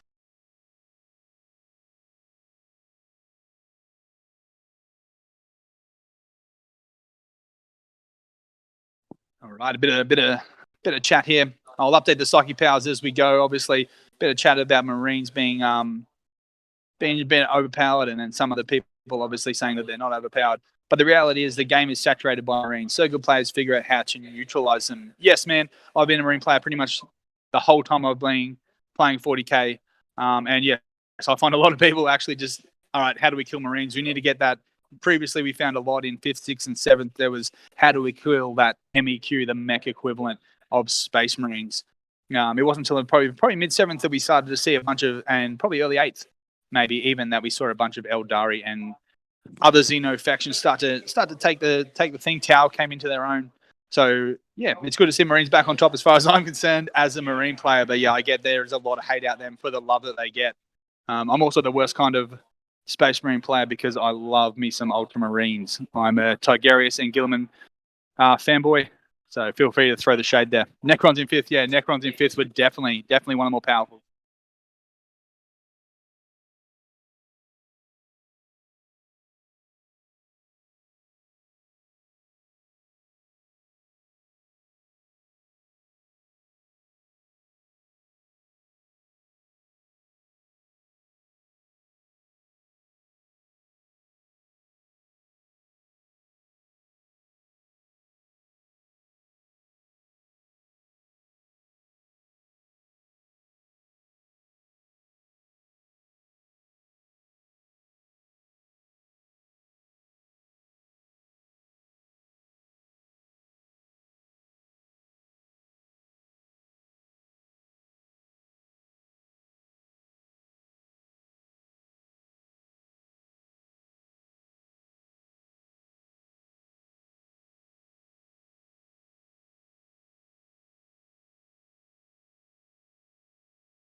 Right, so hopefully, Falcon, you're still here, listening to my boring chatter, and I haven't put you to sleep. Psyche powers wise for GKs coming into the 4th turn, we have some Sanctuary that has gone onto the right hand side. So there are two characters positioned behind that ruin on the top right hand side of the table. They've got some Sanctuaries there. We have some smites that have been cast, trying to get some wounds off those scrapjets and those knobs that are currently sitting on that top objective in the middle. Astral Aim has been put onto the Paladins. So no doubt we will see another big bunch of shooting from those boys and a continuation of domination. Right, so I'm moving into a bit of shooting phase here. Interesting to see where Erik goes with this. because obviously we know that Aaron Green has slightly pipped ahead on the primary there. He's done exceptionally well to be able to get as many remaining Hawks as he has spread out across the table, and is slowly starting to pin Erik into the corner as well. So a bit of a topsy-turvy game here, which is what we like to see. Started to feel like Aaron was sort of under the pump, but the skills of Aaron Green is definitely coming to the fore here, being able to cap as many points as he can going down burning. Whoa, that is a big name. Antonio, I'm just going to call you Ant. How's it going, man? Good to have you on board. Hopefully I haven't offended you there by just calling you Ant. That is a big name. All right, Demigod 777. New Death Guard hate mortals. Yes, they do. Yes, they definitely do. All right, so just to keep you going here with some shooting here.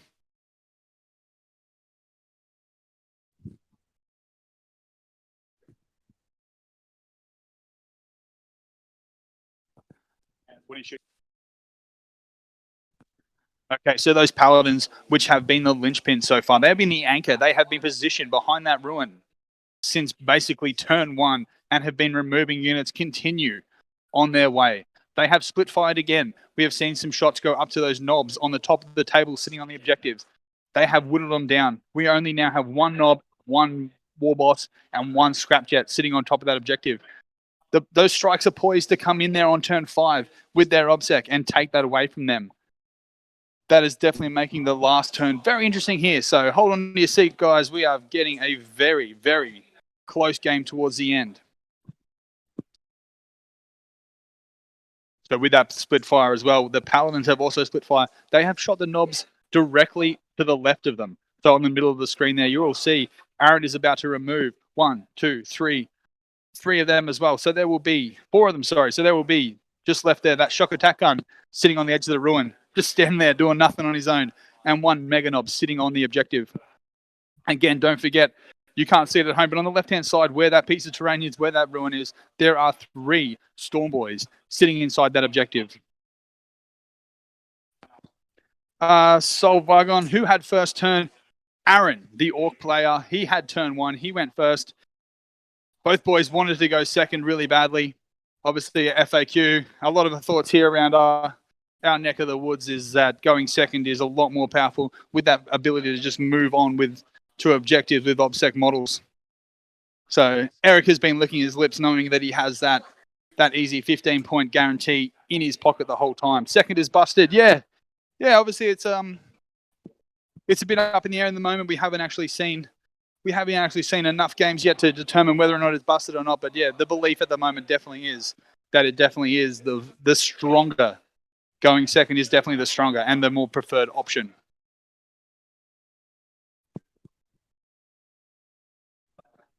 So this is where we see a bit of tricks coming in from Erik. Yeah, such a tight game. It is getting tighter and tighter. We did think that Aron was going to possibly just sort of get a little bit stomped there, but the skill of Aron has definitely held his own up against Erik.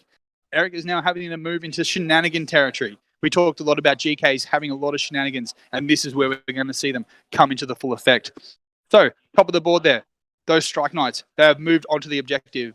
They've also come in there with the Rhino as a bit of a bodyguard to make sure that we have the numbers there on OBSEC. So we have 4 strikes and that Rhino there. So we're getting 5 bodies there. Castell and Crow is sitting there behind them, poised to make some inroads there as well, no doubt. The Paladins, so far, the MVP of this list, the MVP that Erik has had to great effect. They have made a beeline for that objective on the bottom of the screen there. They have now made combat with the remaining Orcs there. So he is looking at taking the remaining of these primary objectives away from Aron late game.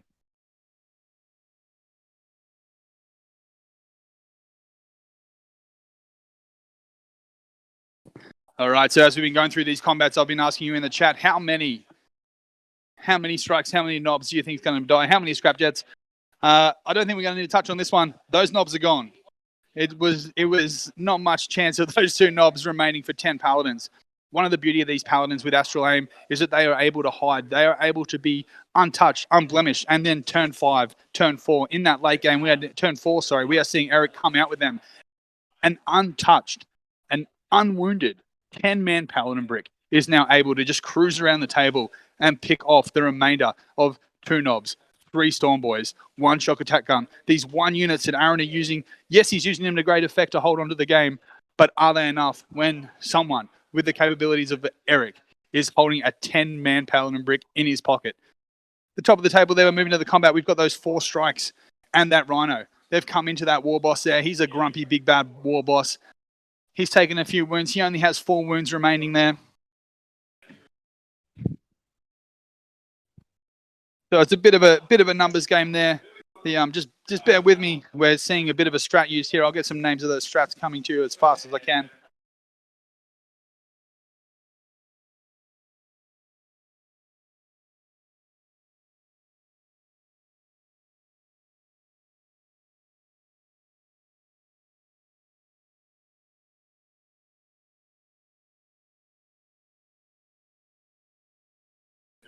All right, so looking at that top objective there, I've just had a chat to Erik, and we know Purifiers are one of the more popular units in GKs currently. We saw Stuart Trainer last week use him to great effect to get 3rd at the Adelaide Uprising. So what his plans are here, he's got that Rhino tagged into that war boss. He's got those Purifiers as well. He knows he's not going to kill that war boss, but what he's doing is he's tagging them. He's wrapped them with that Rhino so that he cannot fall back. So due to the placement, you guys can't see it, or people can't see it at home, but that Rhino is just above that war boss there. It is wrapped around so that the war boss cannot remove itself from combat.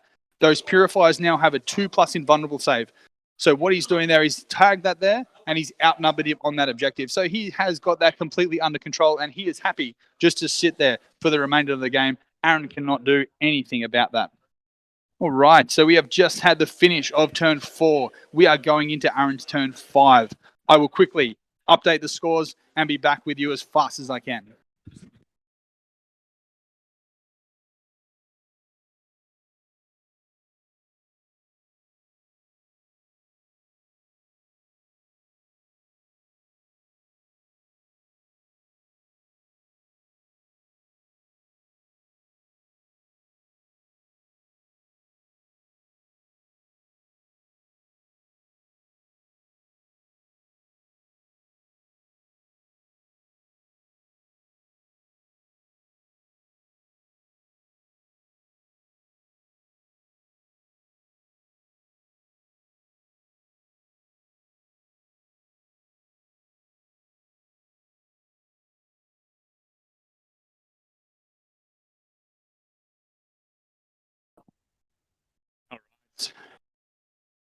Is there another game on this channel after this? Yes, there is. Stay tuned and stay with us because we have the infamous Liam Hackett 60 possessed list.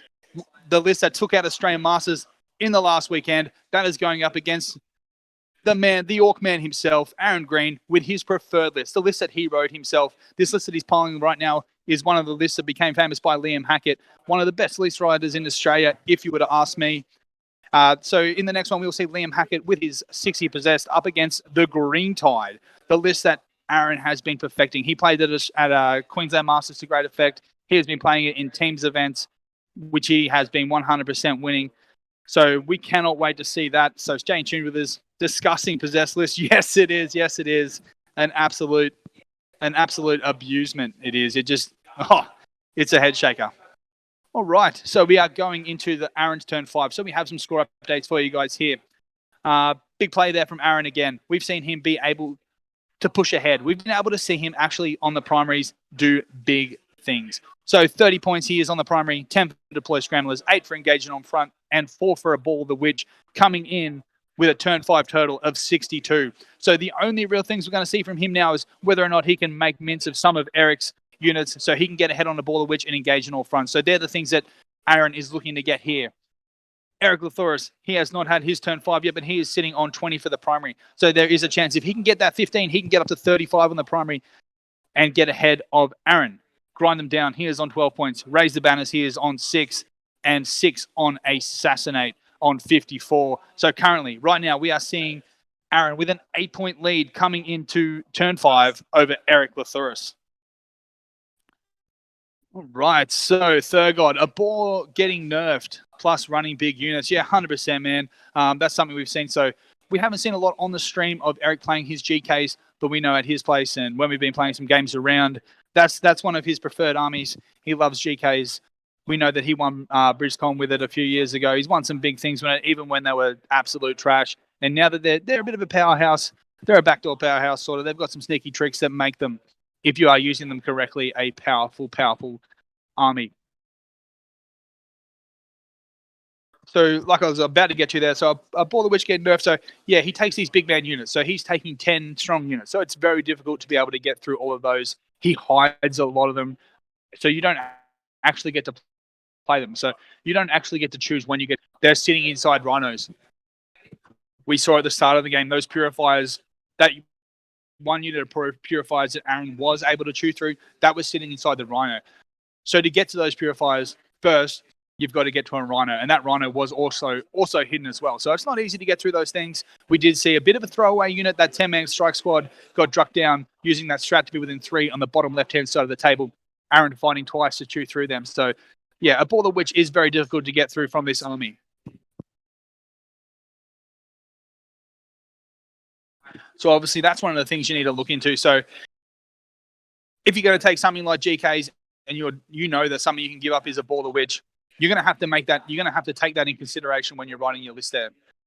All right. So, sorry there, Falcon. What was the charge range on that Paladin squad? I will find that out for you. Sorry, mate. I missed your question there.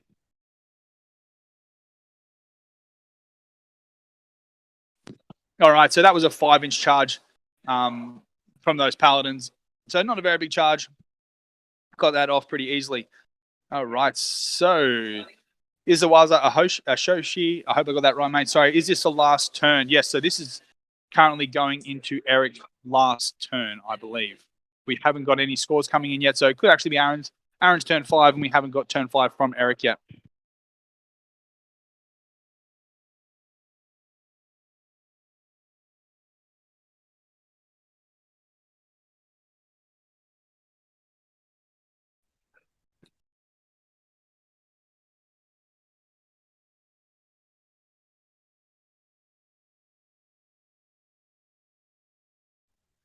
Right, so this is now going into turn 5 for Erik Lathuris. He's in a bit of a mop-up mode. He knows exactly what Erik is going to score, and due to him now, thanks to that FAQ from GW, he knows that he will be moving on to objectives in his movement phase. Right now, what we're seeing is a lot of smites. So he's basically on cleanup mode. He's smiting a lot of the things off the table. That war boss on the top, which is sitting on that objectives, has now been completely removed. Thank you to smites. There's a lot of smites going off. That is a majority of his plans here. He's telling me in the psychic phase, the big play again from those paladins will be astral aim, which they have gone on every single turn. So yeah, this is definitely the last turn there.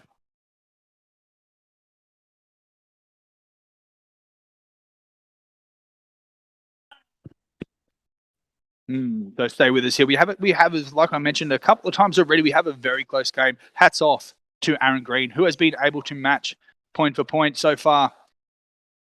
But whether or not an 8-point lead going into Erik's last turn is enough, knowing that he still has yet to got that primary. It'll be interesting to see how Erik can control that primary on turn 5, whether or not he can get that 8-point down. He's obviously going to get banners as well, and he's going to get a bit more on grinding down. We've just seen some war boss being gone, so that's some assassinate as well. So it does look very likely that Erik is going to be able to pip Aron here, and it'll probably only be about how much.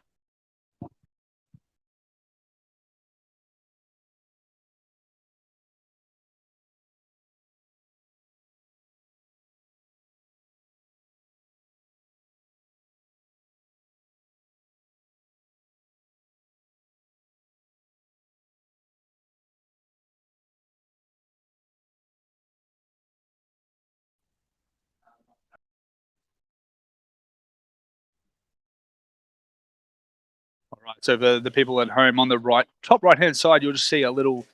It looks like it says old, but it actually says QLD for Queensland. That is Erik Lathuris's banner markers. He also has one on the bottom right-hand side objective, so he has some banners raised there. So he has a lot of banner points coming in. We know that on the top right-hand side there, behind that ruin, he is sitting on that objective as well. So he's holding that one. The bottom right-hand side, he is holding that with what looks to be Kaldor Drago. the top of the objective there, he has a rhino sitting on it, which is actually matching that knob there. So he's matched there, but the boy Castellan Crow, he has come in Conor McGregor style, shaking his arms, just strutting onto that objective to make sure that the GKs are capping that one as well.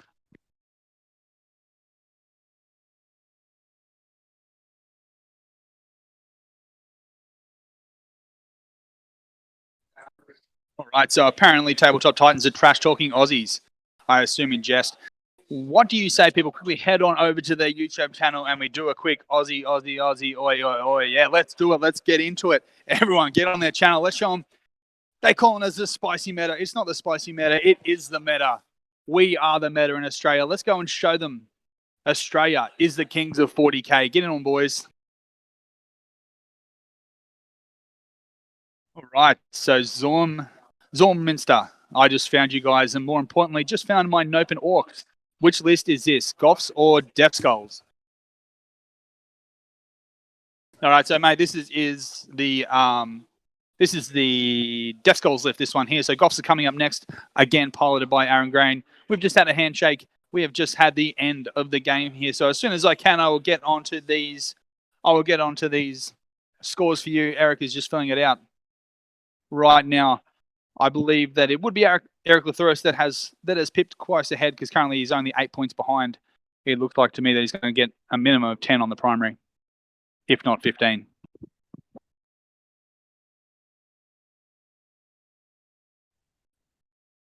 All right, so what do we think, everyone? Yeah, a bit of a masterclass there by Erik, if you ask me, but not to be outdone himself. Not to be outdone himself is Aaron Green, who has piloted an unknown list to himself, because don't forget, Liam Hackett is the master of this list. He wrote this list, not Aaron Green. Aaron Green, obviously, one of the best Orc players that we have around here in Australia, but he plays a very different style. He plays a very, very horde-centric. Yeah, Shorty 1-2-2, hell of a close game. Yeah, definitely was, mate. All right, so just give me a moment here and I will update the scores as we go. Live, it looks like Erik Lathuris has scored 15 on the primary. He has finished on 15 for growing them down. Banners, he's ended up on 9, and Assassinate, he has ended up on 12. So we are looking now at an 81 to 62 point. So a 19-point victory to Erik Lathuris. All right, hell of a close game. Jump the gun. Good effort, Aaron. Thanks for the chat. We have both boys here. What I might do is actually get one of them on the chat. So if anyone would like to have a chat with Erik, anyone would like to have a chat with Aaron, I would put the headset on their hot little heads, and we will get you guys to answer some. They can answer some questions for you. We'll start with Aaron. We'll go with Aaron first.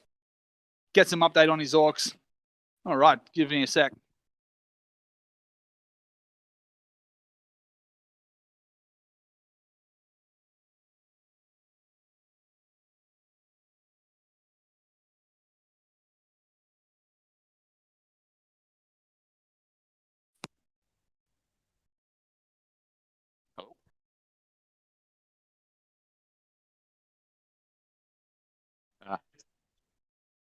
Hey, chat. No worries. It's pretty hard game with a list that was designed for pre-FAQ. It was pretty fun though. I haven't played that style of orc list before, but some fun units, and it's really hard against Grey Knight list that really dominates the board, being able to be behind line of sight, astral, and just be everywhere. So it's hard to get kind of quality trade ups. So just tried to kind of flip the table into a hammer and anvil style, jink as much primary as I can, and take out what pieces of Erik's list that kind of gave me opportunity to, and just keep ticking along my secondaries. So, it was pretty fun.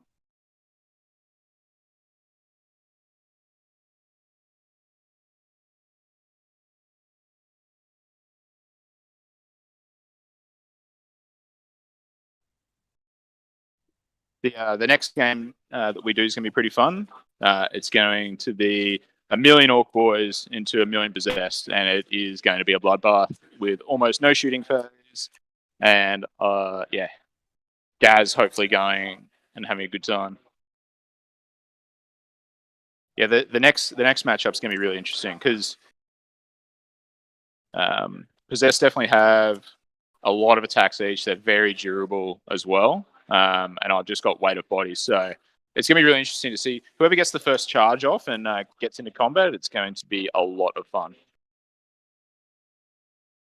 But I'll throw Erik on for some thoughts on the game and his GK list. It's a really, really good list. The GK are criminally underrated sometimes. They've got some very cool tricks. So I'll pop him on.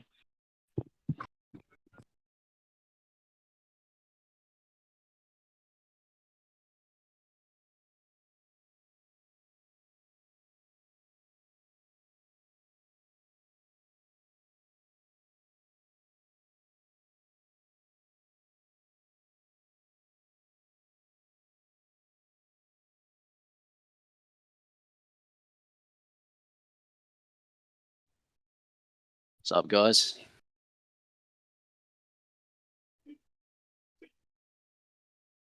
Hey? Yeah, no worries. Hey.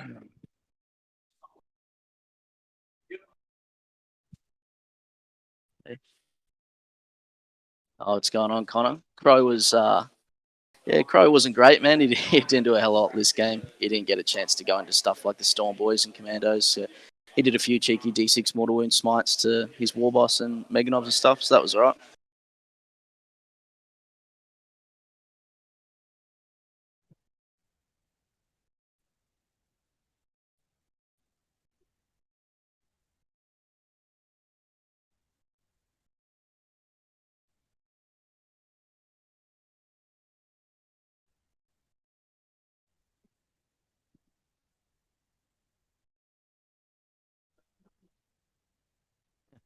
We'll see. I think if I got to play against the Orc Horde next, he's going to have his work cut out for him, man. So he'll be hooking in.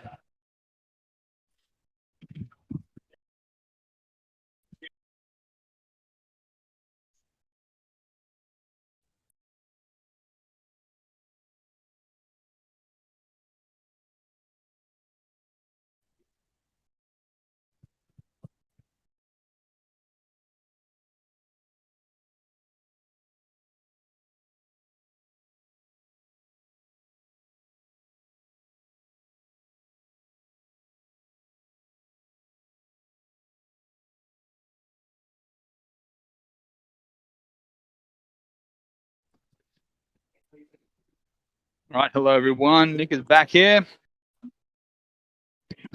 All right, so I'll do whatever I can to make sure that we get the boys on as well. So Liam and Aron in the next game, if we can get them on beforehand, we can have a bit of a chat with them then even after as well. So make sure that you guys are getting their opinions and thoughts as well, not just my ramblings of what I think may or may not be happening here. Right, as a new player, what are the Orcs' biggest challenges and any good tip to better leverage their strength? Well, I think the list that we've seen just then is probably like tapering off as in power, and the one that they're going to see from Aron Green coming up next is probably more a direction where the Orcs will be headed in the future. So, next game, make sure you have a look, and it is up against an absolute pit of a list that just drags you down and controls the table up against 60 possessed. So very interesting to see how it goes there. Very, very interesting.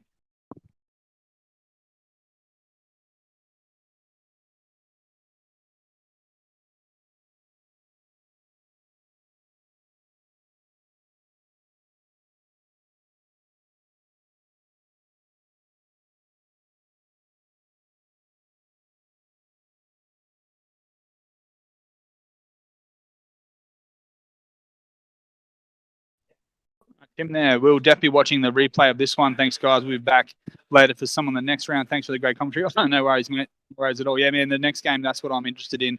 I'm interested to see Liam control these 60 possess and what they can do on the table here against a giant 149, I believe, Orc mob. So definitely whether or not they've got the board control. We saw Liam using a great effect in Adelaide at the Ozmasters and in the Open.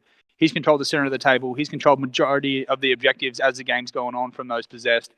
He's really just been into combats and just dictating terms on the table. But Aron Green has a crazy list. He has the Orc Tide Horde coming in, strength 5 boys everywhere that can do some bulk damage. Whether or not they can get through those 2 when possessed is the question we're going to find out. So I'm pumped. I'm excited to see what's going on.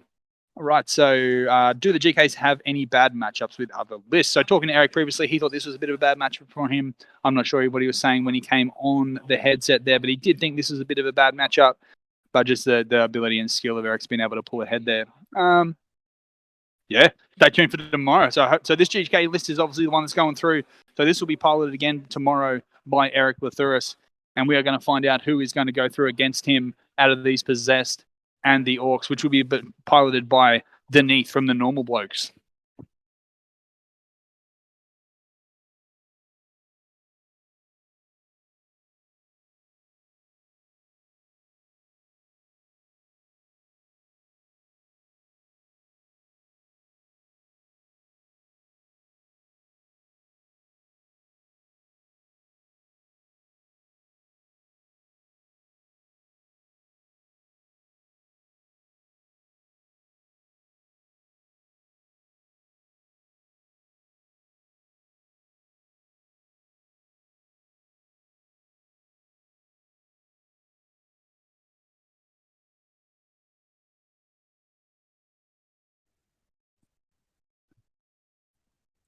All right, so I'm still here, chat. Still hopefully keeping you guys kind of entertained. I'm just trying to figure out now when our next game will be going live. Third God. Orcs probably the worst matchup, actually. Maybe Sisters. Marines will be tough. Yes, Lee. Definitely Sisters. Sisters are rough. Those Repentia coming in from the board edge and stuff like that. That would definitely be some rough times there. Be interesting to see how those Sisters go up against it. All right, Shorty, I brought a bunch of Mega Knobs for a Horde Orc Army combat patrol games. Would you use Mega Knobs or Big Mech with custom force field? So this is for a combat patrol game, so smaller games, obviously. That five plus plus is obviously very annoying once you start getting on a lot of orcs. So if you can get a lot of orcs on the table, like you're going to see in the next game, actually. So stay tuned. You'll probably get your answer there from Aron Green in his big game in the next installment of games coming from round 2.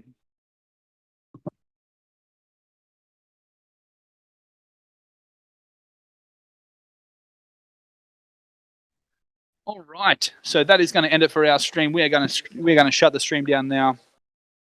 Make sure you come back. I believe it is roughly an hour. You come back in about an hour so that we can catch Liam Hackett and his 60 possessed list up against Aron Green and the Orc Mob. Thank you, everyone, for joining us. Hooroo.